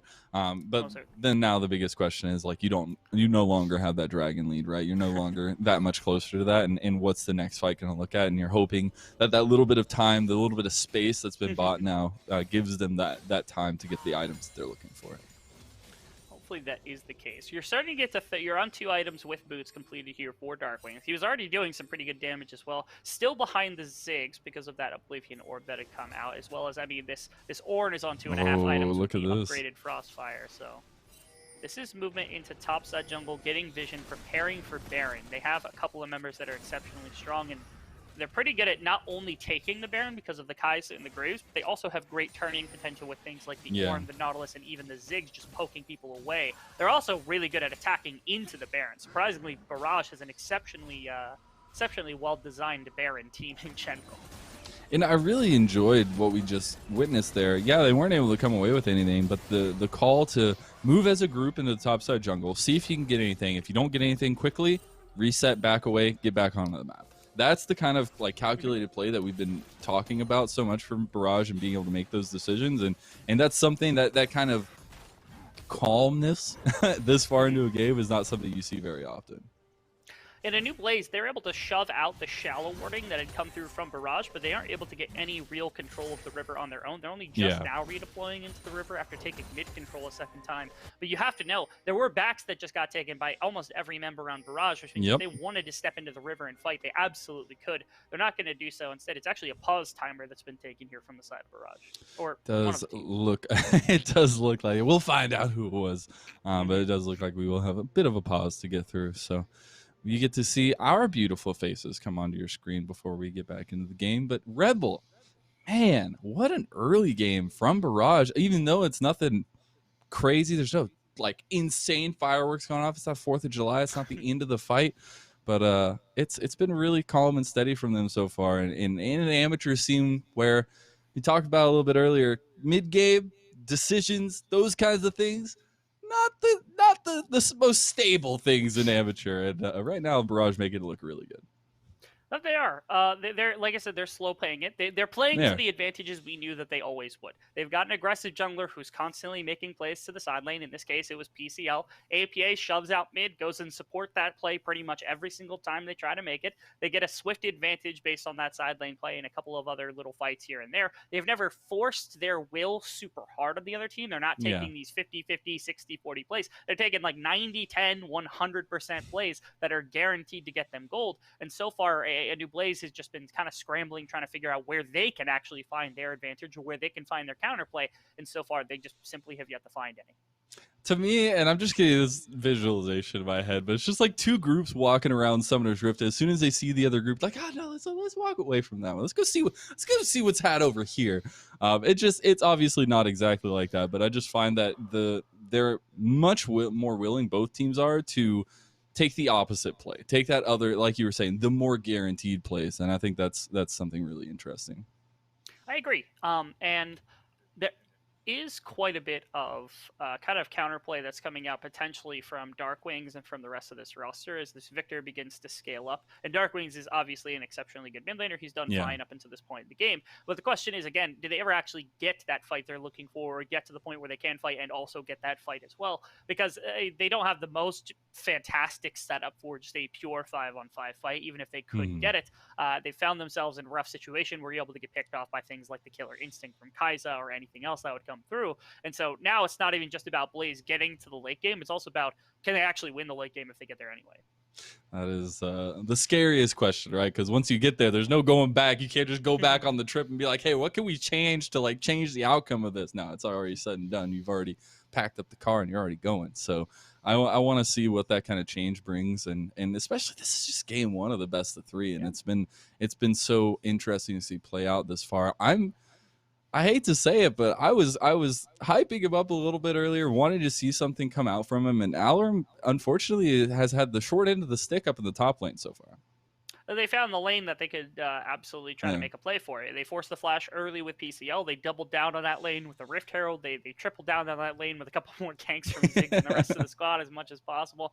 They've denied any actual access to the top side of the map pretty much in general. And while, yeah, a couple of Dragons have gone the way of a new Blaze, and that bottom tower also went down off the back of a couple of rotations that they made, it hasn't been the most impressive display from them. Again, they've never really forced the play. That double teleport was a bit too much. I'm just a little concerned about what it is that their prospect is, even in game 2, or how they change their draft, or whatever it might be if we have to get there, and how they can kind of change their own fate instead of just waiting for Barrage to make mistakes.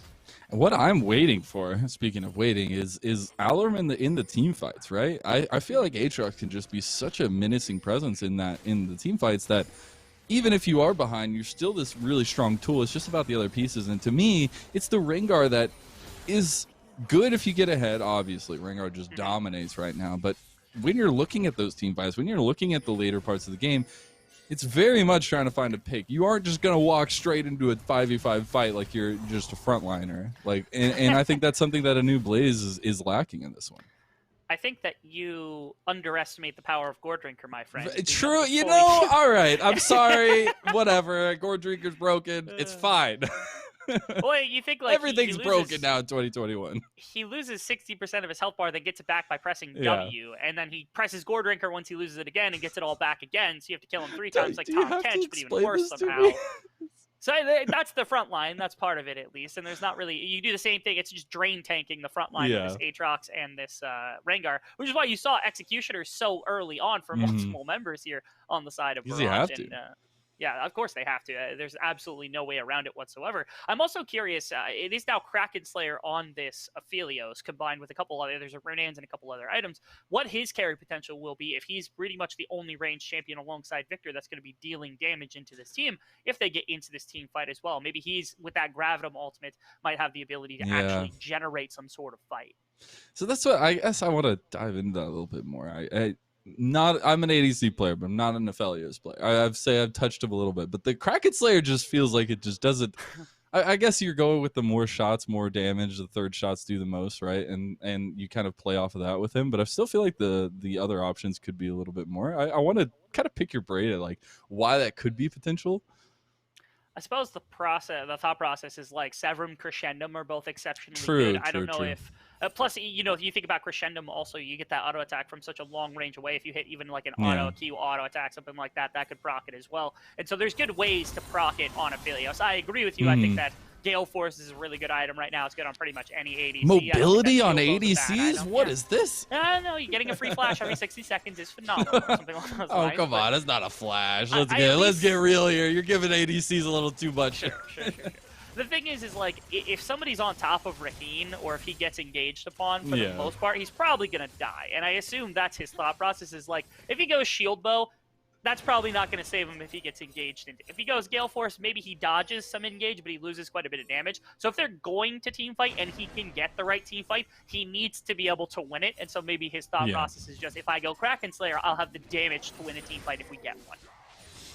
We'll have to see how that team fight unfolds as Winter looked for the engage. We do now have Ornn items coming up.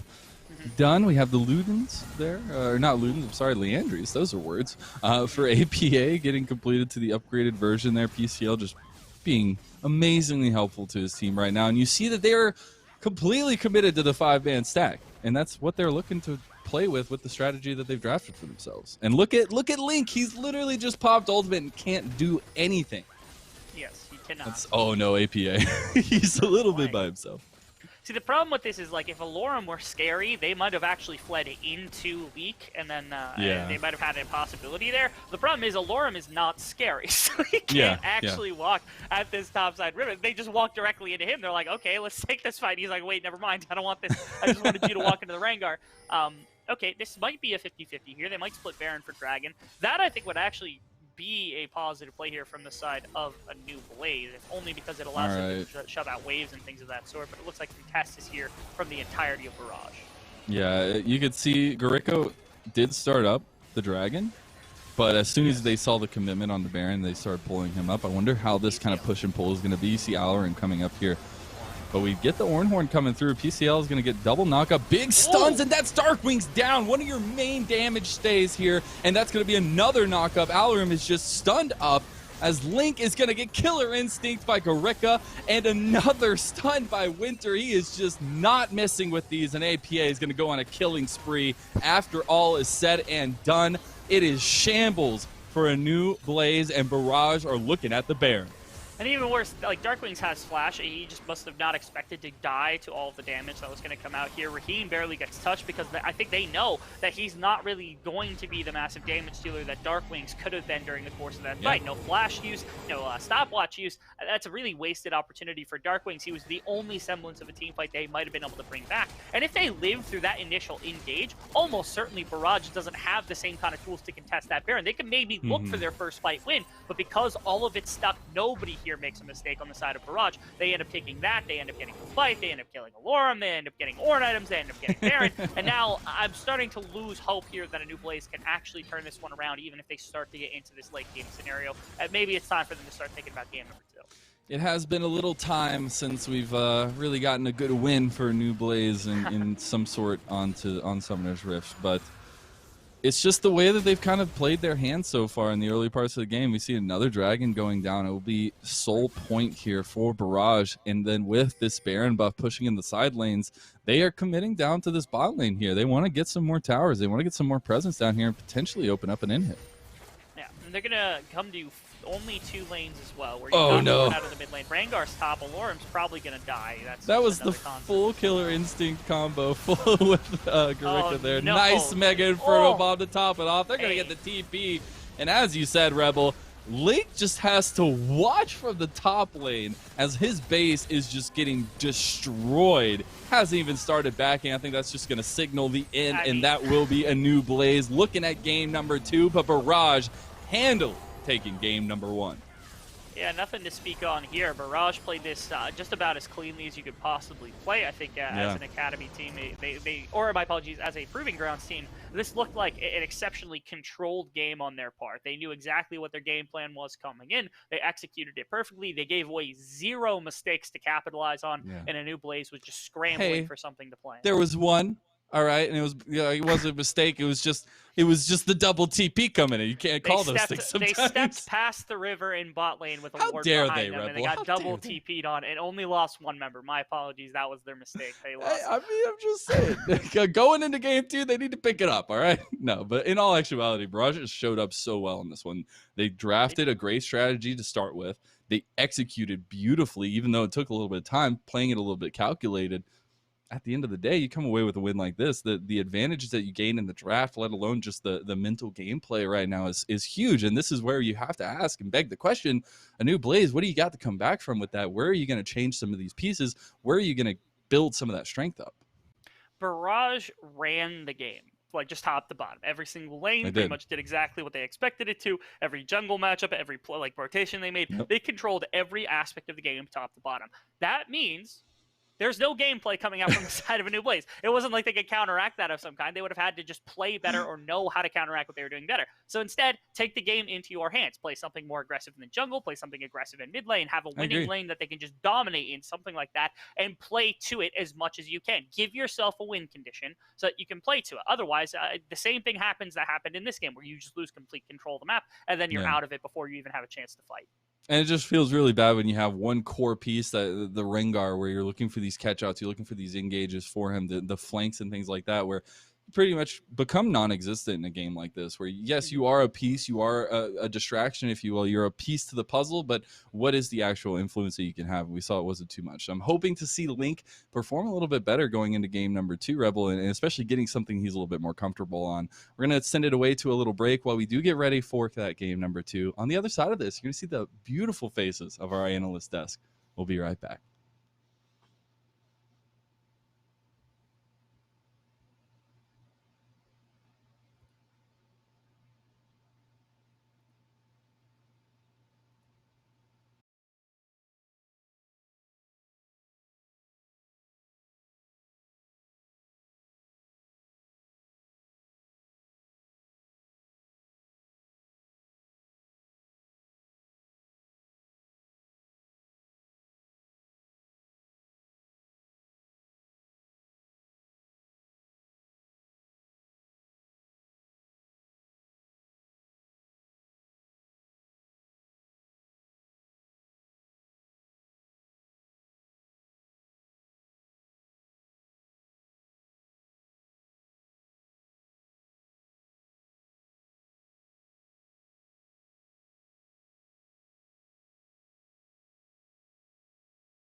on a new blaze.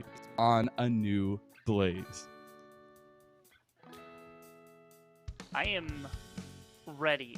Is all I can say about these two. It is going to be really exciting, especially with the comps that we've gotten, especially this Rengar. The action we've had all game so far. Here's the look back at this one. This is the Q I'm talking about. If Lauren continues to walk away, he can't really accomplish much. That CC kept him up, and then the flash here from PCL is able to snag him at just the last second. That's what you mean, though. Yeah, that perfectly placed pillar means that there is nowhere for Lauren to run. He has Barrage.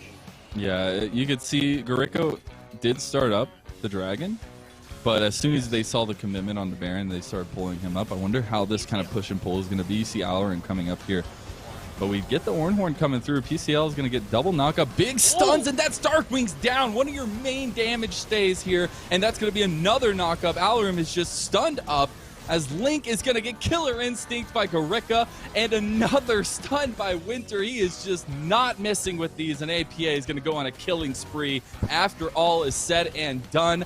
It is shambles for a new Blaze, and Barrage are... They're going to come to only 2 lanes as well. Where you out of the mid lane. Rengar's top, Alorum's probably going to die.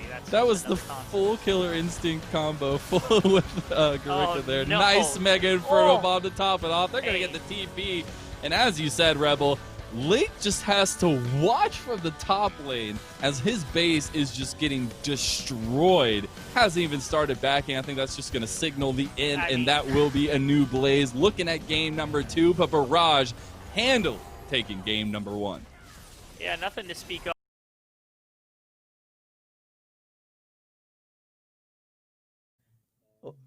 Hello, everyone. Welcome back to the Risen Champions League analyst desk with myself, Smex, Dimitri, and Josh. I guess I should have said Sam if I was going to do that. But anyway, we are in for the post-game of game number 1, everyone. We just saw Barrage take a very clean game in game number 1 over a new Blaze, gentlemen. That was not very close at all. Yeah, no. Rengar sucks. I don't know why it was this year. Even before the game started, I was going to bring this up. It's like, Rengar is a bad champion, and even if it pops off, I'm still going to talk about it, because it forces your team into such a narrow win condition, because otherwise this champion just doesn't do anything. And unfortunately, throughout that entire thing, Link didn't do a whole lot. His first ultimate was defensive, and then after that, I think there were 2 or 3 ultimates where he didn't jump on anyone. And then there was also the one point where his jumping on somebody was so bad that it allowed APA to flash forward and engage with Satchel Charge. So I it was a bad pick, and it was played poorly. So it was not good. Yeah, what happened to hashtag we scale? This whole team, when I look at this Rengar, I'm like, come on, man! I want you to come on. I wonder if we get that. It was I take a look at this draft in general. We were very suspect when we look at this game. You take a look at the Ziggs. The Ziggs going to do fantastic against them. Against this Victor, against the entirety of this team, just kind of ripping it apart. And that damage, Sam made a joke that is going to do twice as much damage as the rest of the team, as almost anybody. And then we had huge question marks looking at the Aphelios. We were like, why is this champion still being picked? I don't know if maybe it's Barrage, the Barrage mind control, because it happened last week. But apparently every team versus them just wants to pick Aphelios. It's like, yes, you want to lose bot lane so hard right now. It's okay. And again, Rengar was... this guy is supposed to at least do something. It just felt like Link, he forgot that the champion is supposed to interact in the early game. Yes. And this is actually what Dimitri looked like while we were talking about the game here. And Josh is like, this is not, we're like, it's not an early game champion, but like a new Blaze, same thing. Do something. Like, you can scale, but don't just like fall asleep on the rift. Yeah. I mean, there were a couple small things that I thought ANEW did well, right? Like, they took bot lane turret first. They got the 2-for-1 trade in the top lane, so they got a couple of extra turrets there. And a more LPL team, shall we say, would have just taken that, and they pressed R on Ornn, they just get a 5v3 fight, Aatrox teleports in, and you still have a 5-on-4. You know, there's opportunities to do that, but they did a good job on Barrage on just saying, like, hey, fights are going to be better in like 5 minutes, so we don't need to take this risk whatsoever. And ultimately, they played to their win conditions, and it looked really good. Yeah, you know what else Barrage did really well is solo kill in the top lane, Josh. You and I were, and Dimitri, of course, we were all very excited for Alorum in specific as being a very stable top laner in this series and really being the rock for his team. But, hey, speaking of useless junglers, here we go. There's one. This There is it it. is. Oh, Then There they it turn is. around and they're like, I think this Ornn ultimate isn't even all that good, right? People flash out of Oh, it. no. It doesn't actually hit anybody. And then we see Ziggs is kind of like, oh, guys, we have so Kobe! much money. Let me take out my wallet and slap them with it a couple of times and find a free kill, right? This wasn't Oh, good. no. But this Oh, other yeah. thing, this is Hey! unacceptable from Oh, Alorum, it's horrible. right? This Spending is too much time on the not LCS okay. desk, I think. Yeah, like you got R5 Oh, counter Jesus. pick. You have one of your favorite champions. You are an LCS top laner, and then Cake Lord is solo killing you. This is like we said you were supposed to be the shining star for this team. As like this is gonna be the rock we can build around. And then you get solo killed, and then Barrage are like, oh, we killed. Can we dive him again? Can we make this happen more? And they did twice. And Alorum just like doesn't do anything. And so then the rest of the map is like, oh, we have a useless Aphelios, we have a useless Rengar, and the Aatrox, who's supposed to be our one shining star, doesn't do anything. And so it's a free win. Barrage, you're now 1-0. Yeah, I am disappointed. It's stable top lane. I'm disappointed in what we saw out of Alorum. I believe in the chat we got a joke from Kyle saying that it was actually Alorum's cat playing, so maybe that's the case. But I want my prediction to be right, guys. I want to see a game taken by a new Blaze. And thinking about this now, I am sort of I'm gonna throw something into the mix here. How likely do we think this is? That this is just Cake Lord coin flipping correctly? Because that is sort of something that we say about him a lot. Like there are some very big head scratcher moments where it doesn't work out. Is this just him like hitting the lottery here, or can we expect something like this again? I'm gonna go to you, Dimitri. I know it's really early on in the season, but I think this is by far one of Pai's best games he's played. By a large margin. His ability on Ornn, not only in the laning phase, but also just his rotations throughout the map were beautiful, constantly showing up before fights needed to be, before his team kind of was setting up for them. And then we kind of made a joke about the Rift Herald cosplay, but constantly he was always, it felt like, in the right position. And that's not something we can always say about not only every other top laner, but especially Cake, who definitely is wanting to kind of just do his own thing like we saw last week. So fantastic job, and I want to give props where it's due. I think the momentum might be able to carry, right? Like when you're having a good day, it's usually not just one game. You're likely to continue overperforming for the rest of the day. But because this game was so one-sided, I actually don't think it's particularly indicative of what we will see in our next game, because a new Blazers coaches are going to be like, guys, like you just need to play the game, and we're going to have a closer one than that. Yeah, well, to spoil a couple of games across the board as well, it seems like ANEW is having some problems across all fronts. They are down a game against Mirage in the mainstream game as well. But as for this series, we're going to have to find out if ANEW Blaze can bring it back here in this one. We're going to go over to our casters here in just a moment, guys. Stay tuned. Let me hear what Lennon and Dean have to say about ANEW, because they also predicted 2-1. I want to see what they think can get us to a game 3. Welcome back to the caster booth. I am Lennon Mazzell White, and I'm joined again by Dean Rebel Fox Merrick. And I'm ready to see what the response is here, what the coup de grace could be from Barrage, or the triumphant comeback could be from ANEW Blaze, as we're going to be diving into the draft pretty soon, Rebel.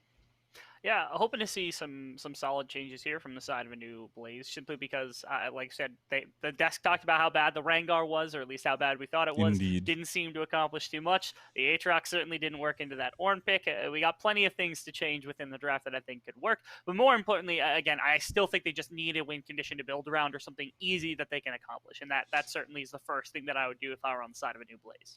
I completely agree. Getting those centerpieces for themselves, especially early on in the draft, is going to be key to me. And another thing that's going to be key is trying to find a way to set up Fnatic. We've talked a lot about the Rengar, as you were talking about. The analyst has talked about it as well. But if you can get a more solid presence in that jungle, something that, as Joshi said, kind of pinholes you into one specific win con, You can get something that's a little bit more variability. With a little bit more variability, I feel like you'll do a lot better. We'll see what they want to do as we dive in. Barrage is on the blue side. Yeah, I think it's mixed. So yeah, I was gonna say we were told right before this that they were switching, but yeah, so it's a new Blaze on the blue side actually, and it's gonna be Barrage on the red side.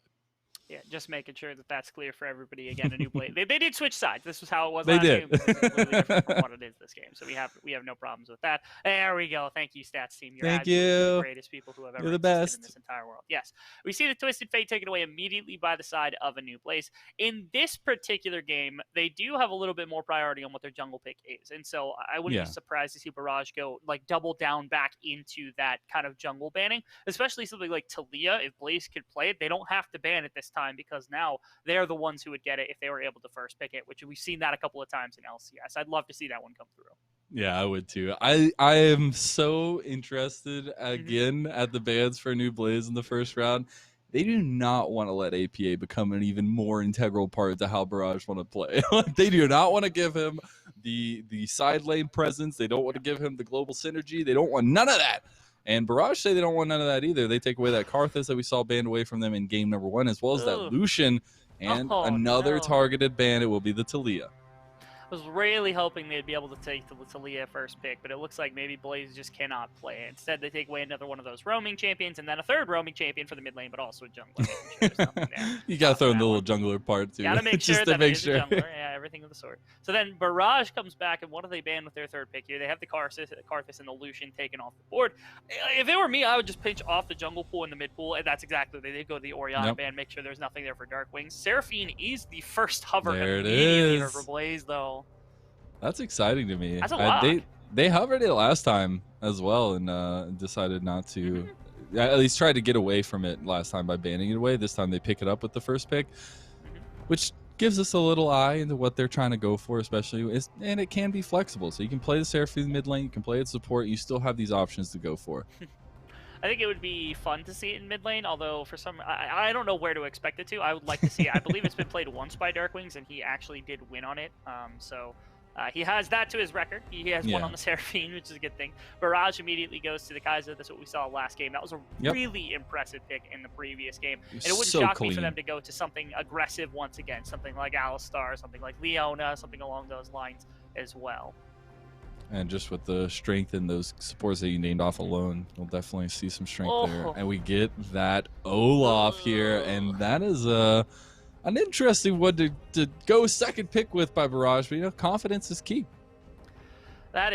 It's a very good jungler, don't get me wrong. It I is. have no problem with the Olaf pick. I'm just reeling at the fact that Barrage Esports now has a Kai'Sa and an Olaf. They did leave Syndra up, but over the course of the series, I don't know that I would expect Syndra to be taken by either of these two mid laners. I know it was played quite a bit by APA back in the day, but I don't know if he would grab it just about anymore. But that's one of those execute champions that could kill off the Olaf as it runs in or something along those lines. But I feel very confident that Barrage Esports knows what they're doing with this Olaf pick.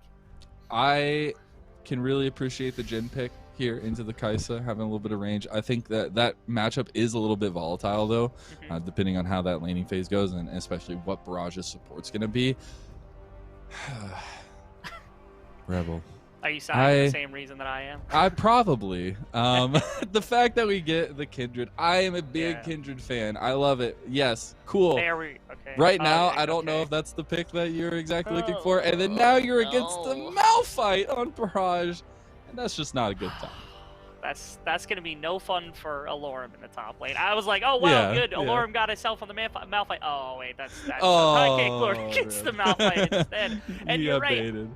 I am not in love with the Kindred pick. I don't think it's exceptionally strong right now. I don't think that it does great into Olaf either, because my mind immediately goes to, if Olaf is low health and you press your ultimate as Kindred, then he gets permanent, very high attack speed to just smash everyone's health bar inside of that to do anything that he wants, especially if he's got Ragnarok. So I'm a bit terrified of that prospect, but maybe the thought process is they need some more consistent damage. Jhin isn't exactly the best DPS ADC, and so they throw the Kindred in alongside the Seraphine as like kind of the backbone of damage in the comp. Yeah. And that's the plan that you can kind of see on the surface here. I do want to dive into these second phase bans, though. A new Blaze took away that Nautilus that we saw in game number 1 for Barrage. That was just so good at getting the roams off, getting the CCs off, getting those initiations off for themselves. Where Barrage have changed it up a little bit in the second phase bans. They go for the Silas and the Mordekaiser, trying to pinch these solo lane pools a little bit more. Force the hand, if you will, of a new Blaze. Yeah, actually, like Silas taking that Malphite ultimate and then also maybe something like the Killer Instinct or the Ragnarok would be humongous as well. So I'm not shocked to see that taken away. And the Mordekaiser makes sense because you can always lock somebody inside of the Death Realm, make sure they don't have a lot of issues. I am curious if they're willing to blind the Ziggs here because Ziggs is phenomenal into Kindred because once she throws her ultimate up, you know exactly where to throw your bomb because you're like, okay, where are they? Where are they? Oh, big circle. That's a target. Just aim for the target. That's literally all you have Circle to do. in a circle. It's fine. There's the Leona, too. They're able to snag that even further down the draft than I would have expected. I thought they were going 1-2 with it on red side. Instead, they get the Olaf and the Malphite alongside the Leona to pair with guys. God, that CC chain is just nuts. Like, just the Malphite and the Leona scares me because then you got everything else coming on top of it. This would be a pick that I actually would really like to see Alarim on. It would be that Scion necessarily has the game-changing potential, but he definitely has the ability to be a stable presence in the top lane and be something that is really hard to deal with towards that mid-game to late game. Ooh, now that would be an interesting little grab here to throw that into the composition. It's a decent response to what they're bringing on the other side because you have a lot of upfront damage with Malphite. Okay. Yeah. I like the Taric ultimate's really tough to use into the Malphite unless there's not a lot of good follow-up, and with Kaisa and with the possibility of additional burst, it would have been tough. The Brahm's a little bit better just because now you can't do anything crazy with this pick or go insane with it. It is a little bit more conservative than the Taric. The Taric would have had much better upside.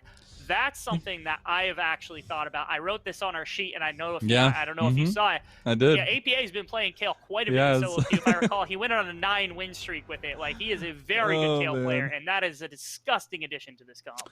It is, and I know this isn't going to make the greatest sense, but being able to get a little bit of thought process behind the way that these ultimates are going to work from Barrage, Braum is a wonderful champion. He blocks a lot of stuff from the front.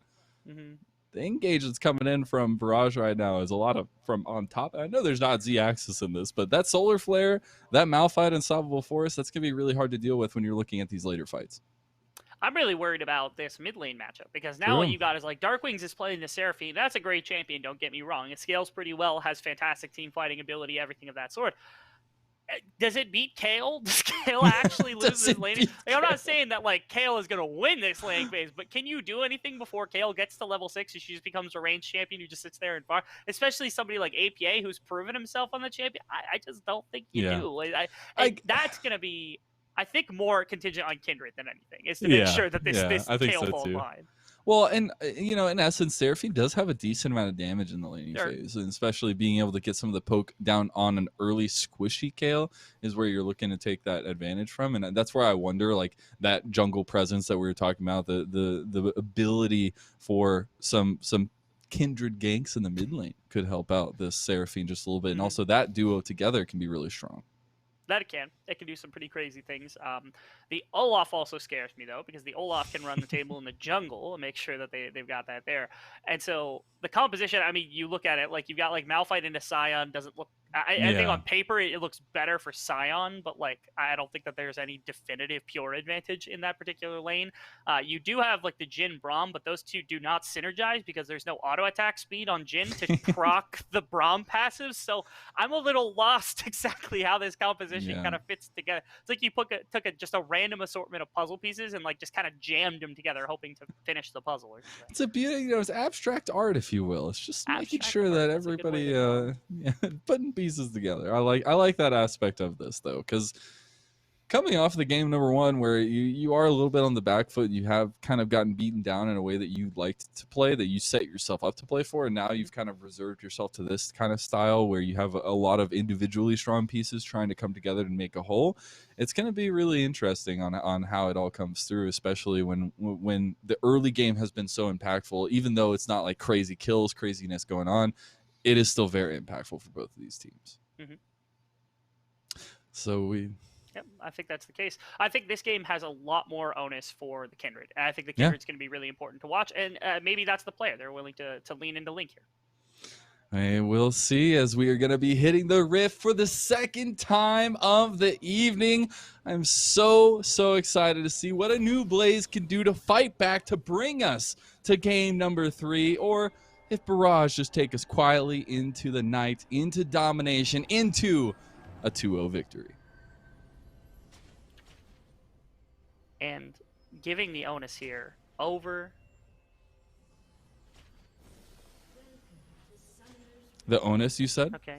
Yeah, giving the onus here over to the side of not only Link, but also to Darkwings to some extent with some of the engage, I think is a positive thing. Not to mention now you're also giving Alorm a little bit more of the engage option. You're giving Raheen a bit more of the backseat in that he doesn't have to be this massive DPS option. He can instead play for this C-Sin type Jhin. Breezy can just kind of play a little bit more forward, play some of the in-game. They took a lot of the pressure out of the bot lane and they've put it back towards the top side of the map where you see a lot more of these players. You see, it's City, Witty, it's Darkwings, it's Alorm. These guys that have been proven before. Yeah, and that's why you're looking for them to show up on these kinds of stages, especially. I do have a yellow flag to put out. Oh my goodness, isn't that poor? It's so beautiful. It is so cute.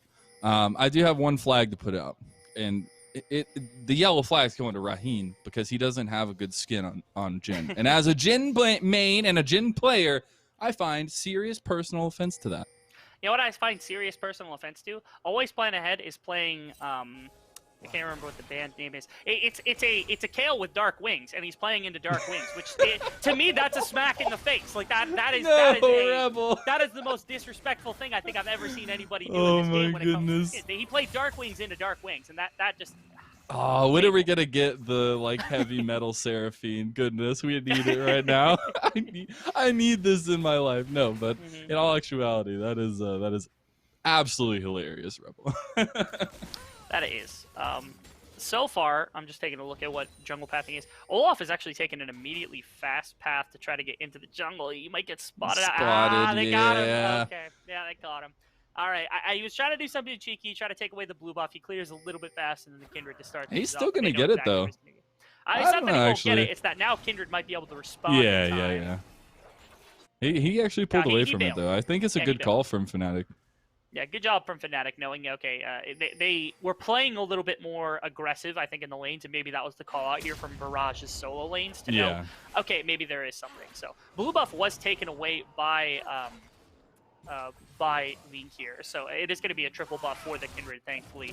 And good calls once again by the solo laners here from ANEW Blaze, making sure that they weren't able to get that and secure this double buff here for the side of Link. Already starting off in a better light for ANEW Blaze, forcing Fnatic's hand in a way and being able to get this advantage for Lean, which I love to see, especially on the Kindred. We said in draft, we were like, maybe not the greatest pick.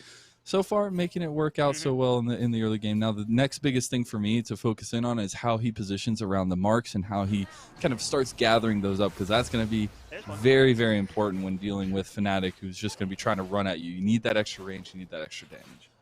Yes, you do. That is going to be a confirmed mark right there. You got to appreciate that one. Not to mention, so even better, Fnatic had actually turned around when he went to the blue buff and went to his Krugs and then cleared back down after clearing his Raptors. Not only is that going to give him kind of a messy regeneration speed and a kind of rubber band pathing, but it also does this, where he is now slow to this scuttle crab, as well as the pushed bot lane and the push mid wave, because you've got a Kale in your mid lane. So this might just be a double scuttle crab from the triple buff, double scuttle, and first mark going over to the side of Link here.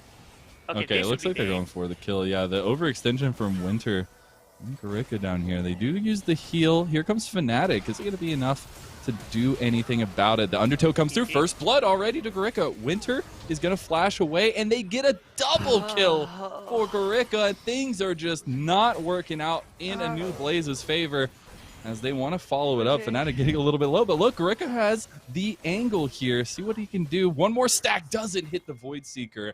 That would have been Raheen potentially dying there, but after all is said and done, a 2-0 lead for Barrage early on in game number 2. Why? Why? I told them exactly what to do. They had a triple buff. They had both Scuttle Crabs confirmed, and they have to walk bot and throw 2 bodies into Barrage. Yeah. What? Oh, no. Okay, wait. Okay. Revenge. Okay. Oh, Revenge. he gets the flash. Good stuff. I like it. I give you a clap, Alarum. Good job. All right. Thank you. Okay, at least somebody redeems himself on the side of a new Blaze, because I was very mad about that bot lane play. They could have easily taken their losses and just walked away with like a little bit of a bad health bar in their bot lane, but instead they throw 2 kills and lose that bottom side Scuttle Crab. This is a second mark, I think, that got picked up, and the kill, of course, for Alarm top lane. So at minimum, a new Blaze is trying some things, as opposed to last game where they were literally rolling over and doing nothing. So big props to them. Yeah, it's working out well for them earlier on. Now, we do have a dragon that has spawned about 30 seconds ago. It's going to be another mountain dragon, or a mountain dragon to start us off here. As we do get to look at that earlier play, as can't wait to see the in-depthness on and how this kind of fight came together, especially that first kill. My God. Yeah, the problem was like Breezy was very low to start this fight off, and so he had to drop so far back that to turn around, he had to jump forward instead of being able to jump back out when he came in. So he tried to get down that auto attack range. This is the fully charged Q. This is huge. PCL knew exactly what was happening immediately. He had to flash out, and then Alorum flashes after him, and there's nothing to be done about that one. So there's that. That bottom side play, it was just a pure bait to me from Breezy and from Raheem telling, Link that he could actually come down there. If he had just taken Scuttle Crab, that would have been fine. Their bot lane would have been bullied a little bit, but that doesn't change from last game. And instead, their Kindred gets massively ahead. I would have far preferred that than to giving Fnatic a way back into this game. That is... I just think that it's... the early game pathing here from Link is so nice. Although he's 0-1 so far. I want to see if he can get another little train going here on the bot side, as it's been really topsy-turvy down here. It's been a lot of trying to find these engages, and it does look like a bit of a lane game, but this could turn into a bit of a 3v3, as you do have Fnatic coming in from the river. You already see the double TPs at the same time coming in. I appreciate that, but Link is very, very low. PCL does not hit the ultimate, but they will get Link to give some gold over. Nice double kill coming in. Big knockup, big damage from Alarum. And this is the kind of play we were wanting to see from this guy, as he picks up a triple kill for himself. Big encore, gonna go wide onto APA. And it's just Gorica and APA trying to do something as a double carry potential for this team, as everybody else has died. Okay, a big turnaround here. 4 kills for Alora. This is what we were expecting the entire time. This is the guy that we wanted to come in, step in as that LCS, as that Academy top laner, and you see why right there. That double TP ends up turning this play completely around. They consistently walk into this bot lane with Link, trying to get use of that Braum passive, but every single time Fnatic has been there waiting in the wings to punish it. Also, okay, yeah. So really well done by them. I have to give a lot of respect over to Blaze, which once again, in the last game, they rolled over. They didn't accomplish much. Nobody was really doing anything. In this one, they're playing to Link. They're moving people around the map. They're fighting when they need to. They look like an actual team that has a chance to win this game instead of a team that's just kind of sitting there just across from their opponent. And it's come off of the players that we really wanted to see show up. I mean, yes, 0-2 isn't like, you don't send that off in a screenshot to someone and be like, guys, look how good I did. But like, yeah. Comparatively to last game with Alarum and especially Link, I think they've looked night and day. And Alorum's sitting on 4 kills right now in Sion. Yep. And a couple of marks as well in the Kindred, despite not having many kills. The Kale has gotten to level 7. That is the one kind of point of exhaustion for me, is currently that Kale is effectively untouched, about equal with the Seraphine, and you can argue, Kale is exceptionally good in the late game. Seraphine will have her scaling into the late game as well. But another really pressing issue is that Gorica has 3 kills right now on this Skysa, and he is an exceptionally good ADC as well. And so that is still a very real possibility for Barrage to turn this game. They're still the ones that won in game 1. They've got their very fed ADC and their Kale getting into the later game, but at minimum, there are still avenues here for a new Blaze. And PCL might be looking at some deja vu, but on the other end of it here, as we do get to see Link up towards this top side. Don't know if a ulti available PCL is going to be the target, but he has to use that unstoppable force to get out, and he's going to give up some of these plates to this duo. The tower's gone. Rift Herald is in the pocket of Link, and it he's just is. going to drop it, immediately get it away, and then they're going to be able to take top tower for free. This looks like a completely different ANEW Blaze. You got to love it. Also, all the hatred in the world for these red side top laners, man. They cannot catch a break in either game. Goodness me. They cannot indeed. Let's see if PCL, who does not have the ultimate available to him now, see what he can do. We do see Alarum just full committing here, but the damage is there, and Alarum picks up his 5th kill. Look at that. Look at that. There's no response yet by Fnatic. APA is going to be on his way up here. The ultimate's still available for Kindred. And he's actually marked as well. That's kind of funny. This is going to be a flash from Alarum. Okay.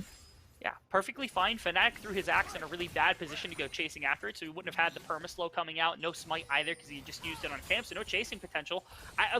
That was a really high percentage play that was taken and set up from the side of ANEW Blaze. They didn't lose anywhere else on the map. They get quite a bit of farm back in the mid lane, couple of plates here for the Seraphine as well.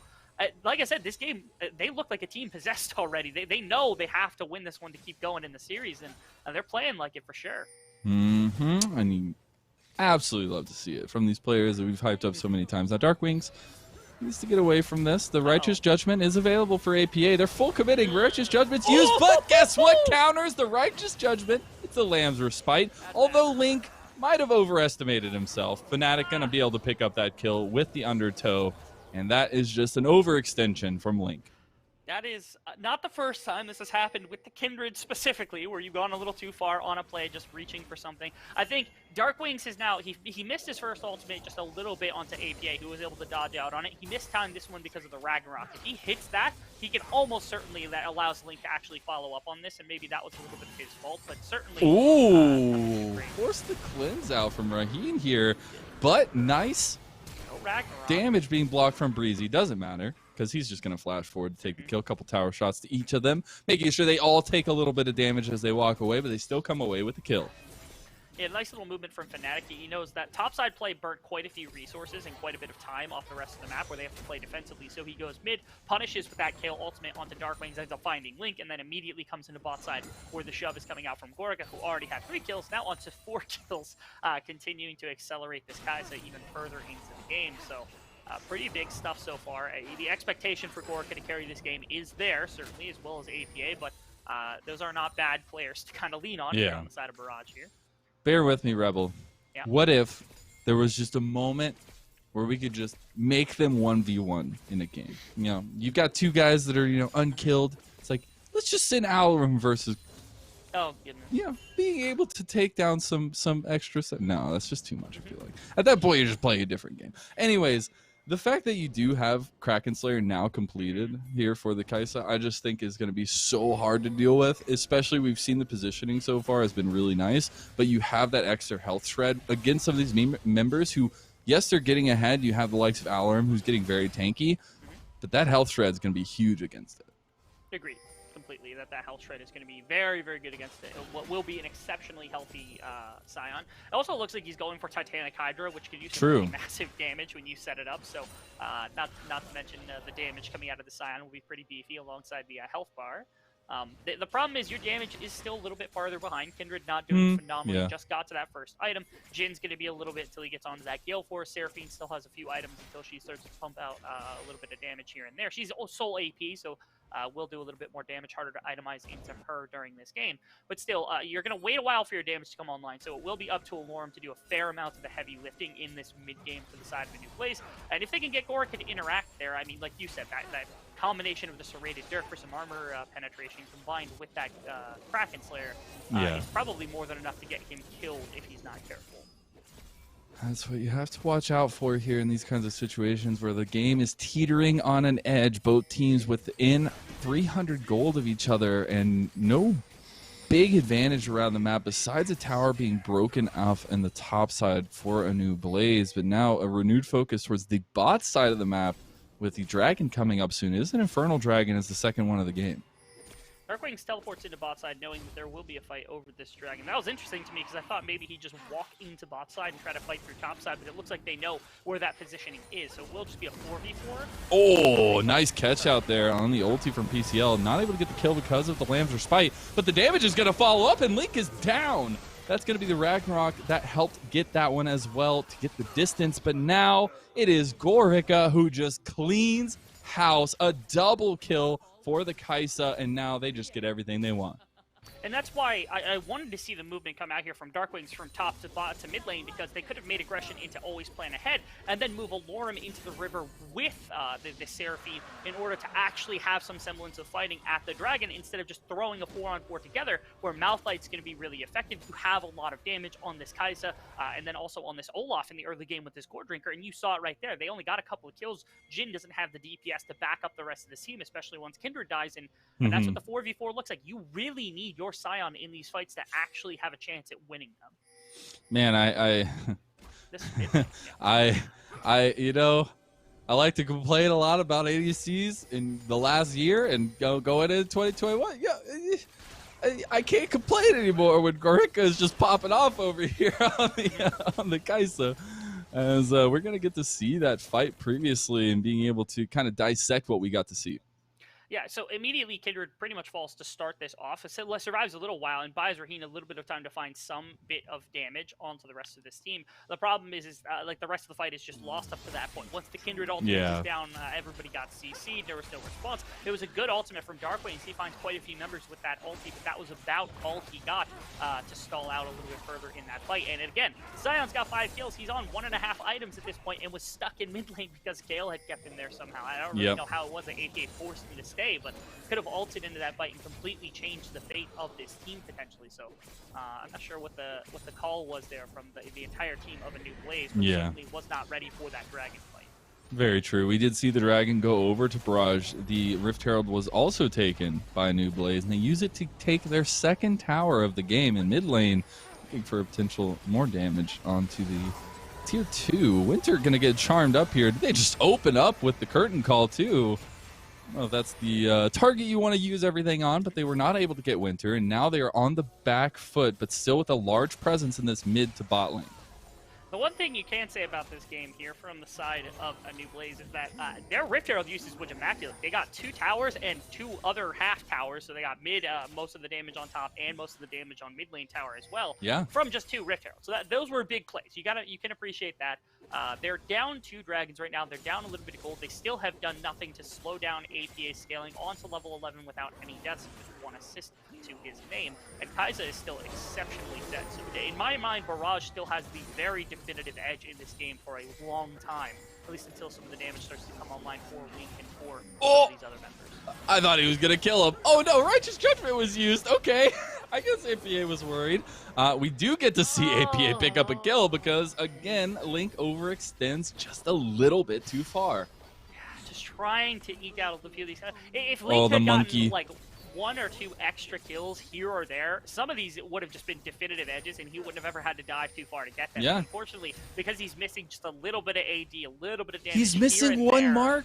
I think, honestly, like, I know it's not a lot, Rebel. I know it's not the greatest thing, but that extra range, I feel like it would have completely changed some of these deaths. He would at least have 2 deaths less than he has right now. Almost certainly, yes. And a little bit, just one or two marks, a little bit of damage here or there. That's the very little amount that it would have taken for Link to just win out in some of these, Heck, in that last one, I think just Ignite against Fnatic might have been enough, or at least one of the members might have been just enough to keep them up. So I think that's a big thing, too. As this game continues to look like it's favoring Barrage for a little while. At least Blaze does look like they have fighting chances here in fights every then and again, and especially again when Kindred starts to rack up another one of these marks, a couple more damage. When Seraphine starts to come online, there will be a lot better options for this team.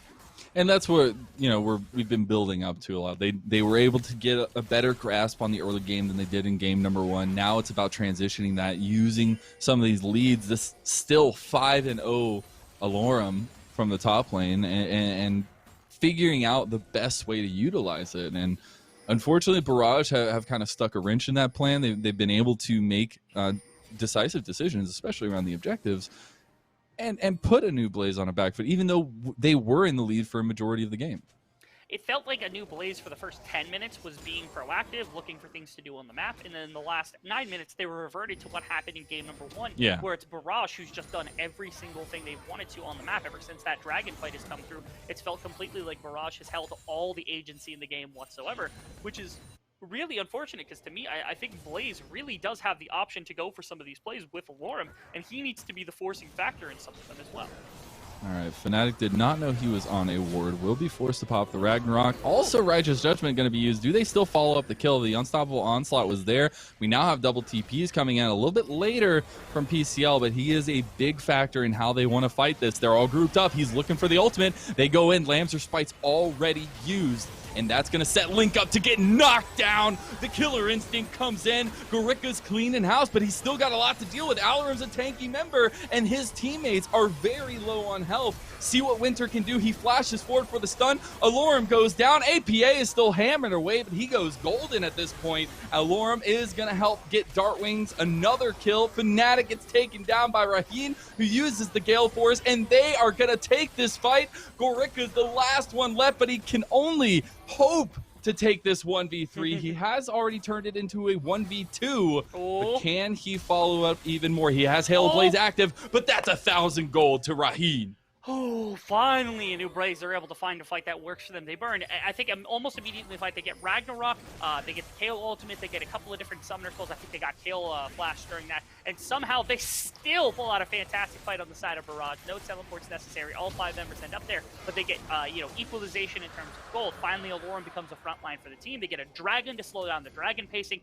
That was the boot that was needed here for a new Blaze to get themselves back into the game. That's exactly what they were looking for. One team fight. Now, Seraphine's got a couple of different items and a little bit more gold in her pocket. Raheen picked up a couple of kills, including that 1,000 gold shutdown on Gorika. That is exactly what you're looking for. More damage, more itemization for all of these members that they need to kind of carry themselves through fights. And just great fighting from a new Blaze in that aspect. Knowing that some of these things, yeah, some of them are not going to survive. Oh, no. As I talked about. Okay. He flashed. He got out. But the play calling there from a new Blaze is what I liked the most. And just being able to use these tools that we've been talking about, that we've been setting up for them, and use them in a good fashion. And I think Alorum had a big part to do with how that fight went for them, but as well as just Raheen with the positioning masterpiece that was that fight.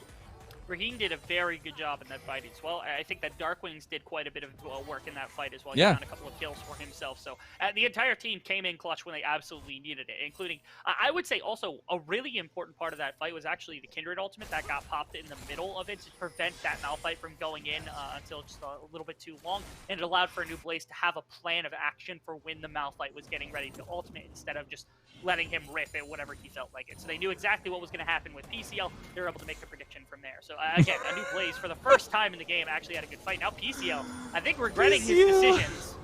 He was like trying to figure out where the knockup was going to come from Alorum. He was like, oh, I'm going to use the speed of go back and forth. Alorum just stood there with the Sunfire Cape doing damage the whole time. Luckily, PCL was able to get out with the Unstoppable Force and the Flash, but that's a lot of tools used by one of the main initiators for Barrage.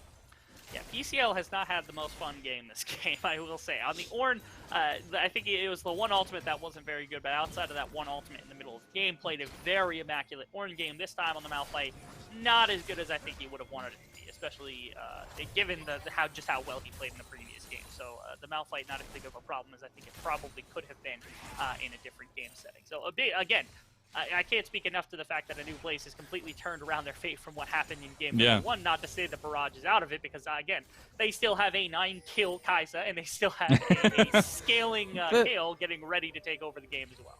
The other thing that's getting more worrisome is the CS differential in the bot lane. I mean, Gorika is really turning it on right now. He's got 60 CS over Raheen, and now Link looking for another mark potentially.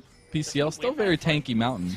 But I don't know if he wins that one. He's getting a little bit low because of these Krugs over here, but he does have some team support coming in. Solar Flare's used, and the CC chain is there. PCL waiting to go in, gonna force the Lantern Spite out from Link. Now Darkwings is caught by APA. They take the jungler down. They also are able to get Jhin in a 1v1 with Gorika. They take down Darkwings, and Gorika survives somehow out of all of this. Breezy's going to be taken down by him, and Alorum is left all by himself to try and take on a team that is bearing down on him, and it is impossible to do. Baron now in Barrage's eyes. I like to assume that the Krugs were marked there because I actually wasn't paying attention to why Link was actually on those Krugs in the first place. I hope they were marked and that he got the mark away from that, because that's about everything that he could have cost his team. They were even in gold. They were doing decently in fights. They had priority around the map. They were able to have some agency as well in forcing fights. And now, out of the blue, they lose Baron. They lose a massive fight. They give up quite a few kills to both Gorica and to Always Plan Ahead. And now, the game is once again completely in the favor of Barrage, as was Game 1, despite all of the good things that have come through from a new place. That's where you got to beg the question on what is the structure of how they decide these fights, how they want to go about it in trying not to get caught off on the wrong foot. And I think that's something that Barrage has really excelled about. We lauded them over their mid-game plays in the first one, the control they had in the early games, but so far for me, it's been they know exactly when to interject into Blaze's plans, and Blaze just have not been able to develop a quick enough response to have a viable option with dealing with it. The decision-making is incredible, I think, from the side of Barrage. Is essentially, if you were to drill down the purpose of your point, is what it is that Barrage is constantly making the right play on the map, no matter what it is, even if it's not something that looks particularly good. And even though not every single play has gone in their favor, I think the time is now up for the side of a new Blaze. It is a level 16, Always Plan Ahead on the KO. They've got a 12-kill Kai'Sa. At this point, I don't even think they can kill the Malphite. This is the last ditch. Look at the speed! The speed! All right, PCL is forced to use the Unstoppable Force. Oh, here comes the Unstoppable Onslaught. You know, a lot of words with Unstoppable in them. But now the re-engage, the Charm's not going to be enough. Look at Link. He's trying to run away, but the Lambs respite. APA on the back line, and that's the TP from PCL, and the hopes, the dreams of a new Blaze could be going up in flames. They've still got a couple members. They have a triple kill on Link, who is dying to the minions right now. APA is going to be able to find Alorum, but he's not going to be able to chase him down. They're going to leave him to the wayside, and they're going to look down after winning that fight towards this bot side, trying to stop this dragon from being taken. Can Link actually get it? No, he's not going to be able to get it soon enough. Okay, I thought maybe there was a chance. I'm really not entirely sure exactly how that play had come through. It looked like quite a bit of AoE got thrown into both backlines, except for APA, who was off to the side, and that's where a lot of the engage had gone to. And so they end up losing this dragon, yes, but at minimum, a new Blaze lives to fight another day. This Baron doesn't do all that much crippling damage, so you can at least hang your hat on that. Not to mention now, Link also picks up a couple of kills for the first time, getting a triple kill in this game. So maybe that is the boot that he needs to get back into this one and kick his damage up to a level where maybe he can start to carry fights as best as possible. And now he does have that 5 marks now, so he has the extra range, this kind of stuff. There is also a number 2 now in the middle bracket of where Gorica is on the scoreboard, just saying, you know, it's his second death, a lot of gold being given over. So things are looking bright for a new Blaze, but it's gotta take a look at the fights that they've taken so far and how this one kind of unfolded. Oh, the Kindred ultimate is what it was. It completely kept everybody alive long enough for damage to come out. Yeah, they thought Kindred was dead there in the middle, and then Winter wasn't able to close it either. That Kindred ultimate completely saved this game here for the side of a new Blaze. If it weren't for Link hitting that button at the exact right time, that could have been horrible, but thankfully able to find the perfect motion. Nobody thought he was going to live it. Ended up having damage to bring down 3 members at the backside of that fight. That was incredible. It was. What I like the most is the double kill with the Runaans. I mean, that's just so nice. That's a feels-good moment there for Link. But you got to turn back to attention of how you stay in this game, right? You get one to fight, but there's still a lot more to go for. That there are. It is 3.5 items almost. It is still way too powerful of Gorica. Gorica is far and away the strongest person on this map by a long shot, and so you have to find ways to aggress into him. Always plan ahead. Also getting to that point, had to go for the Zonias kind of as a trade-off, a little bit more defense. Still does a good amount of damage. Don't get me wrong, but certainly as a level 17 champion, he's going to have his uses. But right now, Gorica is the main threat. If you can find an engagement from Alorim or from Breezy onto that member, if Raheem can find some sort of lockdown, that would be the ideal situation. Yeah. The level differences are where I think the biggest thing for me. Now they get the engage here, the charm, the encore lands. They use the righteous judgment on PCL, who gets out with this unstoppable force yet again. And every single time, a new Blaze throw everything they can, and they just can't lock down a member that they go for. Yeah, they were able to lock him down for plenty of time. They just don't have the damage to kill him, unfortunately. They don't have that much of He is a mountain rebel. He is a mountain. Yeah, he's literally a rock, yes. And in that sense, they did almost get him, surprisingly. They also had to burn the Kale ultimate just to get him out of that situation. And the thing is, if they could figure out a way to do that with only even a single ultimate, for example, if you're able to use maybe Darkwing's ultimate, catch him out, do that much damage, force both of those defensive summoners out, that's when they win team fights. You've seen that a couple of different times. If you burn the Unstoppable Force, if you burn the Judgment, you're able to get quite a bit off of the table here from the side of Barrage, and that's when a new Blaze starts winning. If you're on the side of Barrage, be more careful with when you're positioning, when you're doing those kinds of things, because you have to burn those ultimates defensively. You're able to win these fights as effectively. I just think it's so funny how many times we've seen PCL use the Unstoppable Force to get away in this match. And it's worked almost every time. So, I mean, hey, if you're doing something right, just keep on doing it, right? Yes, sir. I am looking as to where everything is going. So they've opted for side lane here on the side of Mirage. Running the 1-3-1 type APA too strong. He is, apparently. And nobody's there. They might rotate out of this position. They might look for Link. They're not going to find him with an axe. Nobody's going down to respond to APA quite yet. Man, they're getting pulled apart right now is the fear. Yeah, they're just deciding to group up as 5 here. They have gotten a bit of a flank on themselves from PCL. Letting APA take this tower as well is going to leave them a little bit worse for wear. Let's see. Do we see the same play for game number 1? It looks like we are. Okay, this is troublesome. There is a TP coming in from that. Oh, they got to pull. Oh, my God! The 3-man ulti from PCL. The killer instinct to finish it up. But they survived for so long because of that Lamb's Spite. And it changes the fight. But the righteous judgment will do so as well. It's APA still being able to be this damage source. You got Darkwings and Alorum, the only ones left for Blaze. Can they turn this around? Darkwings has a decent amount of damage over the edge. But it's a wet noodle fight between Fnatic. Alorum goes down, and APA claims yet another kill. The damage isn't there. If they get engaged on like that by PCL, they are able to kill both of the ADCs fast enough, especially the Kindred, which is all of your DPS, and they can't really do much. Now they're going for this Baron. I don't think Darkwings has he flashes this. Oh, APA wanted it so bad. Yeah, yes he did. Still quite a bit of time, no TVs to come up here. I really don't think this is actually going to end up being any contest from the side of Blaze, so it will just be a Baron going over to the side of Barrage. Even worse, they're doing it so slowly that Gorka and Winter will be up to get it. In fact, actually all 5 members will be It's the perfect plan. Okay. And get it on all your members.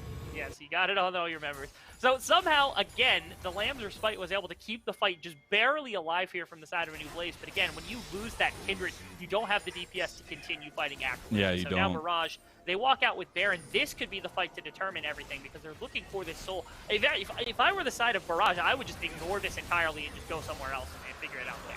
Yeah, they couldn't even make it on time. Dragon just gets melted. PCL still goes in for the engage. It's going to be a Solar Flare layered up on top. Nice encore. Gets 2 members here.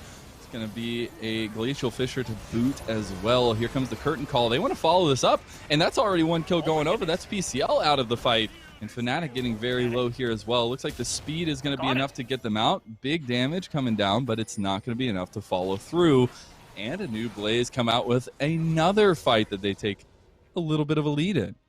Yeah, they were able to get 1 Baron buff off. If they kill everybody there, this game completely shifts. I think even the momentum completely shifts back in favor of the new Blaze. I don't know that this Baron buff actually kills them either. So a new Blaze is slowly just whittling down the ability of Barrage to return somehow, despite the fact that they have this level 16 kill, they have this massive Kai'Sa as well. In fact, they might be looking for at least the inhibitor. Yeah, I was like, they can't go for a kill, though. It's not quite high enough. Yeah, okay. That's still huge. A 7K gold deficit don't matter. We push down mid lane and win these. I'm worried. He's done it before. He has. Let's yeah, see what he does.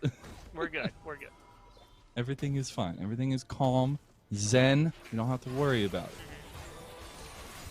That is. APA is heading back to bot side as well, so he's just going to continue into this split pushing mindset, which I think makes a good amount of sense. There isn't really anybody that can purely respond to APA at this point, especially with a Baron buff to be able to take some damage. Fnatic is here on the flank. They just are looking for these flanks left and right. They found so many of them, and it just has to do with the vision game that they've been able to play so well. They have. Now shifting into this bottom quadrant here, they're going to try to siege up on both towers at once with this Baron buff, get something done with it. They've got top lane pressure as well. It does look like they have engaged on that fight up there. You do get everybody down here coming down. Lamb's Spite was already used. PCL getting low. Solar Flare comes down to, and guess who comes away with the kill? It would have been just a wild card. Gorica is able to get another kill on the top side. They are able to use that presence, that pressure, that Baron buff, and come away with some serious ultis burned on the side of Blaze. If they can stall this Baron buff enough to not lose an inhibitor, that Raheem! Yeah, Raheem is under some trouble, but yeah, it doesn't look like that's going to be the case. In fact, actually, Barrage might be looking for the kill shot. There is no pure DPS out here with no They Kindred, still have the so Barons. This could be it. They just go for the mid tower here. They've already gotten one in him. That'll be two. They don't have the minion wave in the top side to get a third. They will come away with a bit of a prize. That they will. That's 2 inhibitors. That's a lot of damage done to the base. But again, ANEW Blaze still lives to fight another day. They're not completely out of it. They've won fights before. They could certainly do it again. And without this Baron buff, it's going to be a little bit harder to siege down on the rest of these towers. And they still do have one in top lane as well, which is good for setup around this Baron buff. So I think they're perfectly fine where they're at right now. I'm not saying that they're in a good position, but they're certainly not in like a horrid position. They're not losing this game like they were in the last game, and they still have the ability to fight back. So I'm not on the edge of my seat. I'm not out here hoping for a miracle or anything, but ANEW Blaze, they have some sparks of life still in them. Yeah, and I think the biggest shining star for me so far has been Aloran. We know this guy to be this pro player who's now down in amateur, but he's been showing up here in the second game a lot less, or a lot more so than he did in first game. Now you have another minute and a half here to decide your plan of action, because it is very, very clear that Barrage want to slam home this Dragon Soul. So you have to start realizing what position you're in for Blaze, which they have gotten to a point where they know they can take fights, but they need to be in really good positioning. Now you have to transition these kinds of strategies into actualizing a fight around Dragon, because last time you got it easy. You burned it down faster than they could respond to it, but this time you know they're going to be ready. And the question is just like, how much are they willing to go for this Baron? How much are they willing to go for this Dragon? Are they willing to give away the Cloud Soul for the proper fight setup at Baron? What are they wanting to do here with their time? Because I mean, if they make a wrong move, they're just certainly going to lose the game no matter what. They don't want to give up a second Baron buff, because I think at this point, if Kale's got Baron buff, they just win the game off the back of, like, if you walk into a base and somebody stands in your way, Malphite just ults, and then Kale presses off into the Malphite, and then you just lose right then and there. But, I mean, Cloud Soul isn't the biggest, like, loss item.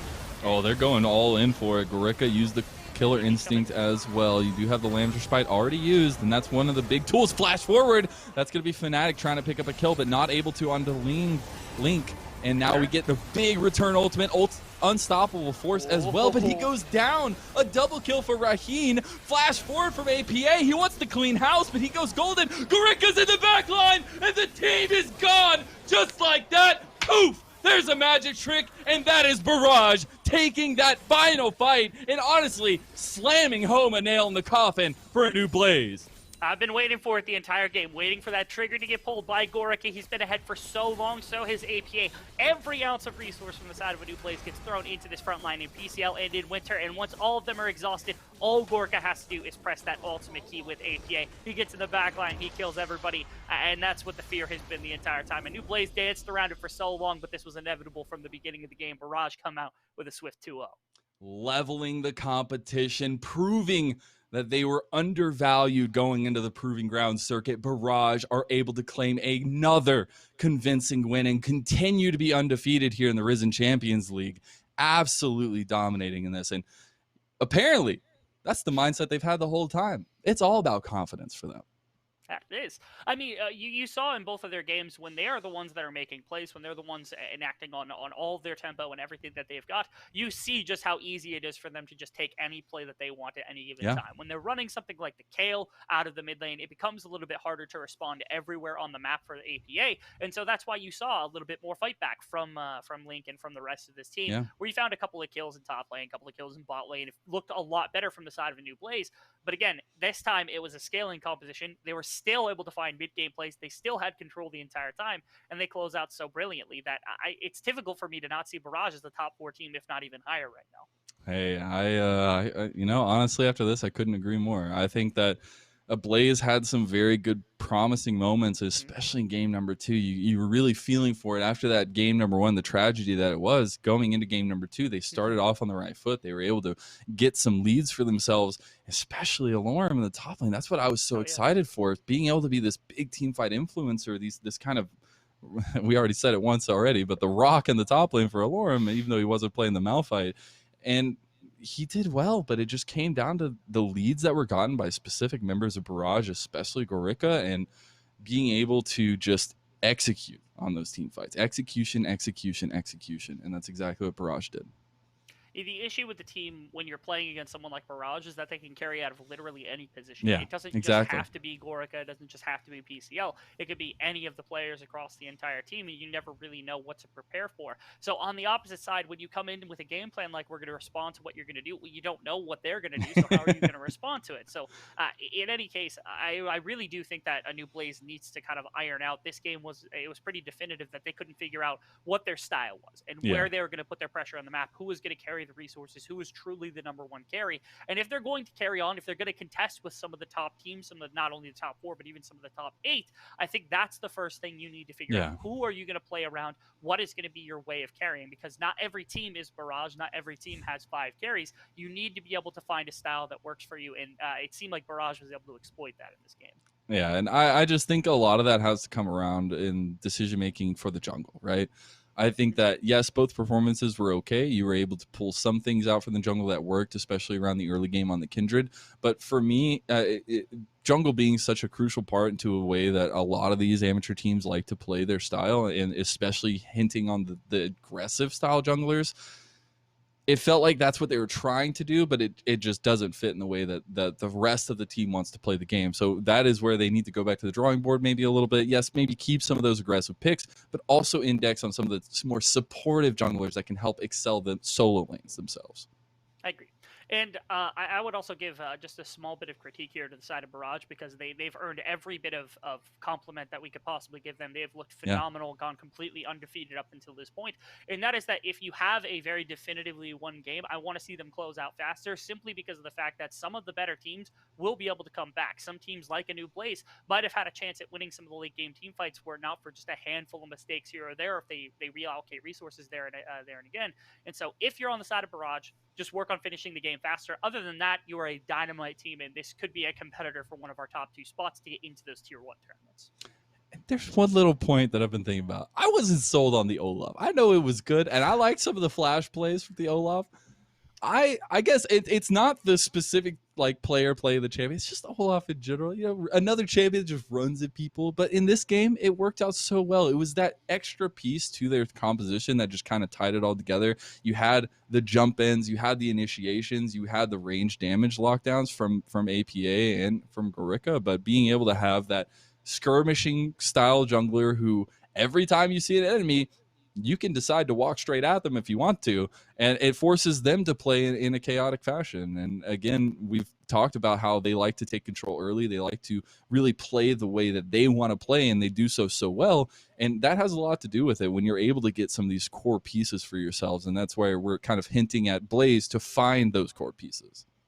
Yeah, and when you look at like Blaze, it seemed like they have really good carries. Like we said, Darkwings had great performance. Alorum is coming in expected to be a really good player as well. Link had some good play in previous games. It just seems like their game plan is like, let's play the game and then let's win the game off of like what we've designed our composition to do, instead of saying, okay, we want to put resources here or somewhere else. And then on the side of Barrage, I want to say really quickly, because I think it's worth saying, APA had a phenomenal performance. I think this team is based around him. I think he's a phenomenal fit. I think Gorica and Winter had a phenomenal bot lane play. I think PCL is typical PCL, and there's nothing that stops the man from being a fantastic top laner. Yeah. But my word, did Fnatic look spectacular today against what could have been a very strong top side and a very strong team in general. So if you're looking at this team and you're looking at what the weapon of mass destruction is for them, to me, the first thing you got to look at is Fnatic. For teams in the future looking for scouting reports, this is the first guy you need to look at, because Fnatic is tearing through this team right now. Yeah, because and it highlights more of the points that we've been talking about this whole time, and the fact that yes, jungle is so integral in how teams want to play right now and in the new season. And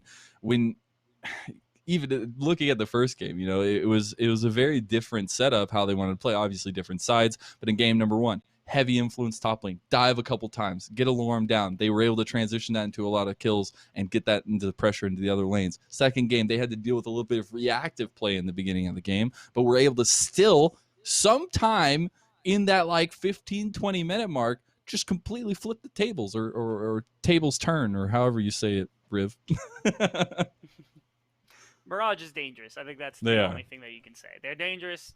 Don't underestimate the team. ANEW Blaze, you came out, you gave it a fantastic shot. Again, the result I think was expected by just about everybody that Barrage would win. You see the reason why Barrage is so good. My curiosity now comes to Blaze will now get to take on opponents that are 2-1. Are they on the top end of 2-1 teams, or are they in the bottom end of 2-1 teams?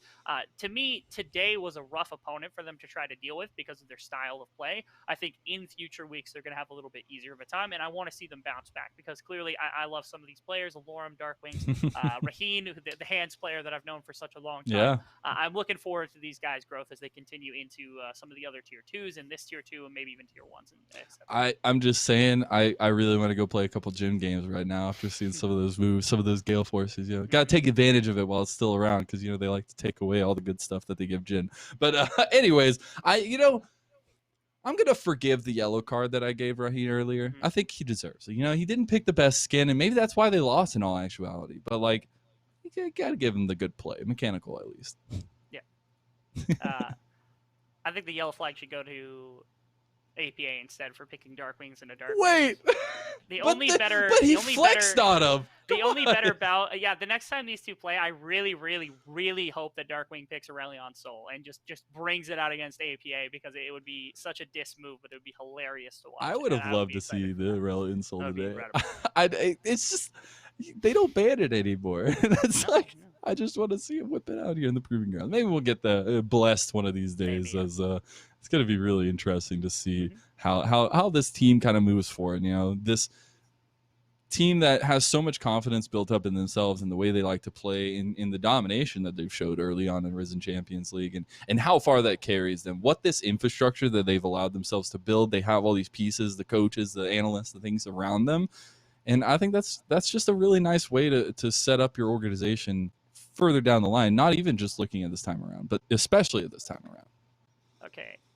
Really quick update for you fine folks in the chat, and I'm sure this might have been something that you guys saw during the game. I'm seeing right now the results of Wildcard versus Solified and Wildcard 2-0'd Solified. That's incredible. That's incredible. There are some crazy results around Amateur. You need to go see what happened today because apparently outside of just this game alone, there were some crazy other games that happened as well. It's just absolutely nuts. We'll have to find out how all those other games turned out. But before we do, we get to talk to the victorious mid laner of Barrage. We get to hear from the man himself, always plan ahead, talking with Rafa here. No, I'm so sorry. It's time, but we will be sending it off here. And see you on the other side.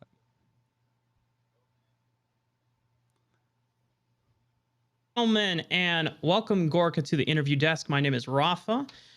First of all, congratulations on the 2-0 over your opponents today in ANEW Blaze. I want to ask you, what were your impressions of ANEW Blaze before going into this matchup today? I mean, they weren't too much of a challenge for me or for our team. I feel like we're not really scared of anyone, minus a few teams, but we weren't too nervous or too, shaky. I mean, I know their jungler plays a lot of like weird picks, so we were kind of just wanted to make sure that he didn't like cheese us too hard, and then everything else would be in the bag. Pretty solid, straightforward answer. Just keep it to what you guys are most comfortable with, and with your awesome coaching staff over at Barrage. And we could see that at least from when I was chatting with the analyst desk, we were very, very much pleased with the drafts that you guys had versus the ones that ANEW Blaze had. But I want to kind of own in on this bottom lane between you and Winter, because not only just with this series, but with your performance over at Supernova and just looking across all the other bottom lane duos, I have to say you guys are looking pretty strong, if not the best bot lane duo in all of Academy or in all of Amateur here for Risen, especially considering that Solifide just got upset by Wildcard. How do you view yourself in Winter stacked up against everyone else? Yeah, I mean, I think we're easily the best bot lane in Amateur. It's like probably not even close. We have like some moments, but if we clean those up, I'm pretty sure we are probably the best Amateur bot lane. So. Yeah, honestly, I'm really loving the confidence from you, Gorka. And you've had quite the career over the past 2 years, being bouncing between teams. I remember you actually coming in from Western University before finally getting into Golden Guardians Academy last year. And so now Coming into Barrage, what are some, let's say, what is one strength you really enjoy about this roster and one weakness you guys could work on for future matches? I think our strengths come from I think our early game cohesion is really good. I think that we have we're really good at fighting. I mean, skirmishing early game and making sure that we develop a lead. And I mean, I think our biggest weakness is just practicing mid and late game, like rotations and team fighting, because most of our scrims end in 15 minutes, so it's really hard to get some good practice for late game. Right. Yeah. 15-minute stomp for us. So, yeah. Understood. All right. Well, before we let you go today, Gorka, is there anything else you would like to say? Any shout outs to particular fans or any of your teammates? I mean, shout out to everyone who supports me. Shout out to my team. I mean, we played pretty well today. We got some stuff to clean up, but I know we're in it to win it. So I know we'll do great. Fantastic. Again, Gorka, thank you so much for coming on to the interview today. Congratulations on the 2-0. And Smacks, you're good to close this out for the day, man. Thank you. Hello, everyone, and welcome back to the Risen Champs Analyst Desk. We're here with a post-series between Barrage and ANEW Blaze. And Barrage, they didn't take game 2 as clean as they took game number 1, gentlemen, but they did still get that 2-0. How we feeling about it? It happened, that's for sure. They definitely won the game. Their opponent's deck just exploded, and at the end of the day, that's all we can really ask for, is what I would say if I was Rando Joe copyright safe version. But man, that was a total mess. Yeah, Brad was right. Definitely felt like that game too kind of took a toll on my soul there. I lost a little bit of my lifespan watching that one. Yeah. Yeah. I definitely think that was. I don't know. It was definitely a lot closer than it should have been if it was a perfect game of League of Legends, huh, Josh? Yeah, you could say that. You could say that. We had some good performers, and then we had somebody who came up tails. This time around. Honestly, like, I have in my notes when Fnatic counter ganked the bottom lane the very first time and they got a couple of kills off of it, I wrote Fnatic counter gank ends game. And then we very quickly went into the rest of the game, right? So I believe this is that very first clip, right? Fnatic comes down and they have a quick opportunity to turn things around because unfortunately, Braum forgets that they have exhaust as a summoner spell. They don't use it at all, and then they get out for free. 2 quick kills. I'm like, all right, sick. This is such a fantastic position for Barrage. We should expect them to be able to play the rest of the game fairly cleanly. Yeah, it was a monstrous counter gank right there. Like we were seeing that the Kindred pathing was working out in the early game for Link. He was going for that scuttle crab, and then we see him stop, and the camera pans bot lane. We're like, oh no, like almost in slow motion and everything, and then it just all falls apart. But you know, we did get to see sort of a comeback play in from Alorum in the top lane. We got to see him on the Scion get a triple kill, even after getting a solo kill on the High Cake Lord too. So we got to see a very, very fed Scion here. I just want to take a look. So look at this. You have double TPs coming in, and you're thinking, okay, level 6 on Malphite, so much better. Amazing flash out of ANEW, and just immediately this whole fight goes sideways. That ultimate lands from Alorum and just tears his team apart. I mean, it just felt like very spread across the map. And take a look at the timing here, right? Both mid laners coming in at the same time, but it's way too late for Barrage.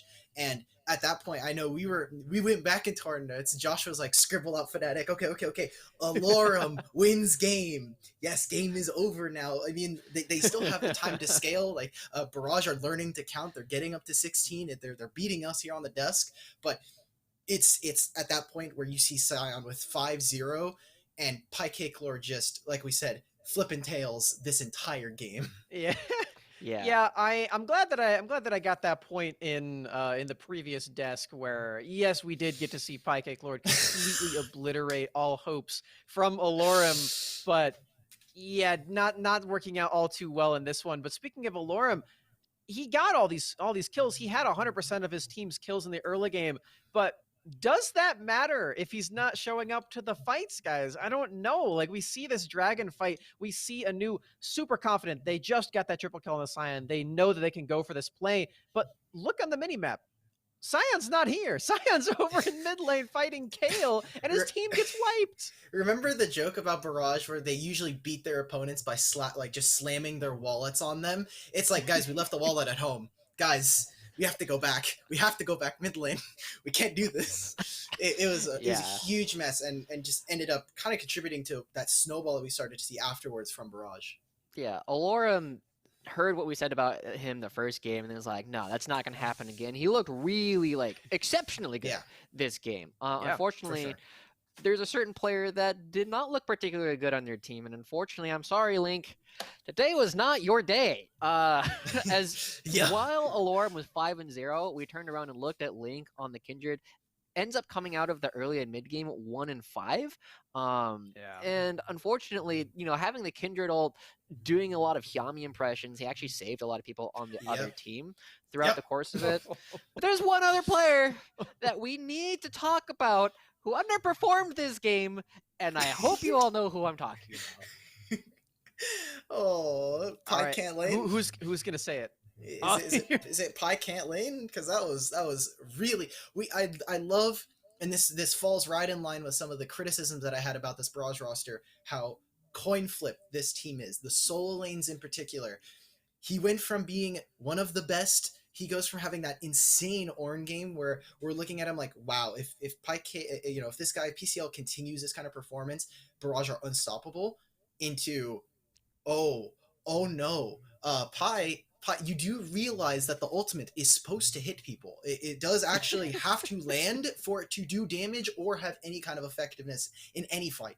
And time in, time out, Pie was just making egregious errors both in positioning and his just ability usage. It was really hard to watch at some points. Yeah, I mean, I'll go a bit further than that. On his best days, when you come up heads with Pie Lord, he might be the single best top laner Amateur has ever seen.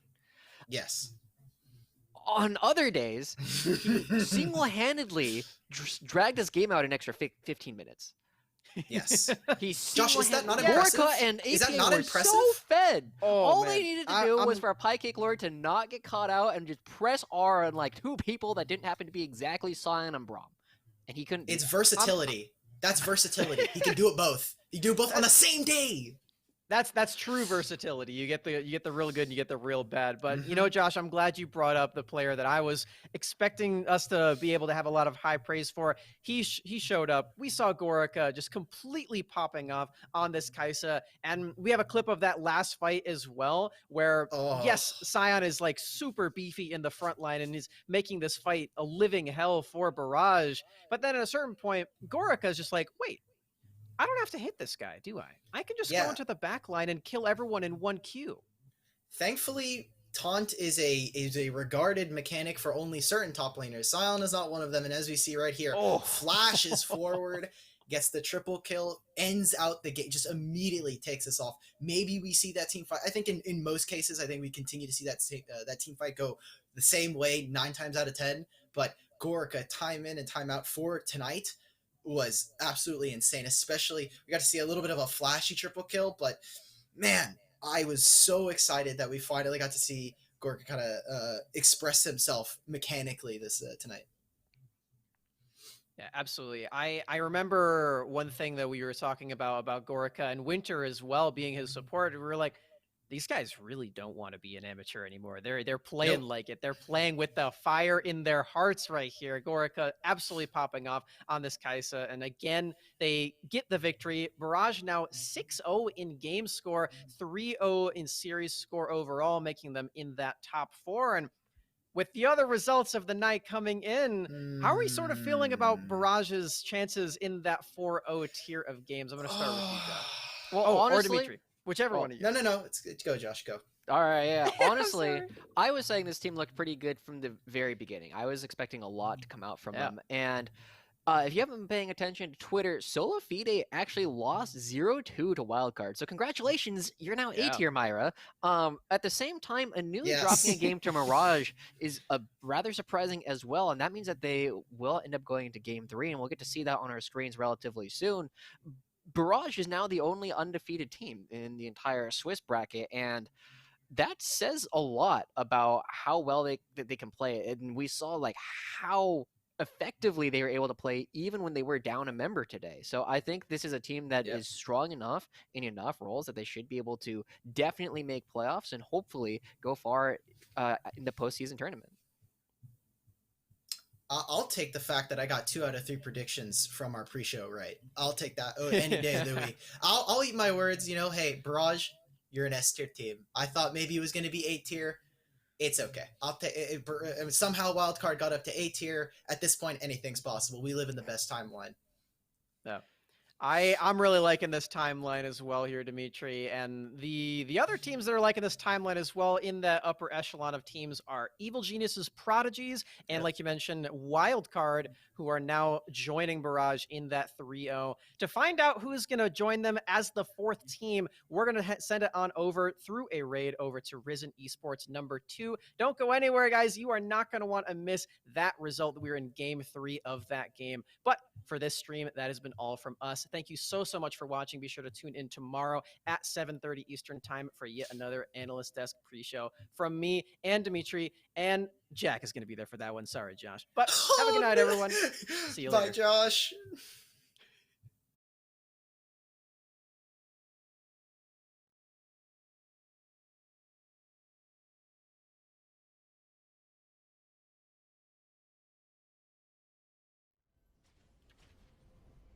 And confirmed, and they have to walk bot and throw 2 bodies into Barrage. Yeah. What? Oh, no. Okay, wait. Okay. Revenge. Okay. Oh, Revenge. he gets the flash. Good stuff. I like it. I give you a positioning is, so it will just be a 4v4. Oh, nice catch out there on the ulti from PCL. Not able to get the kill because of the Lambs' Respite, but the damage is going to follow up, and Link is down.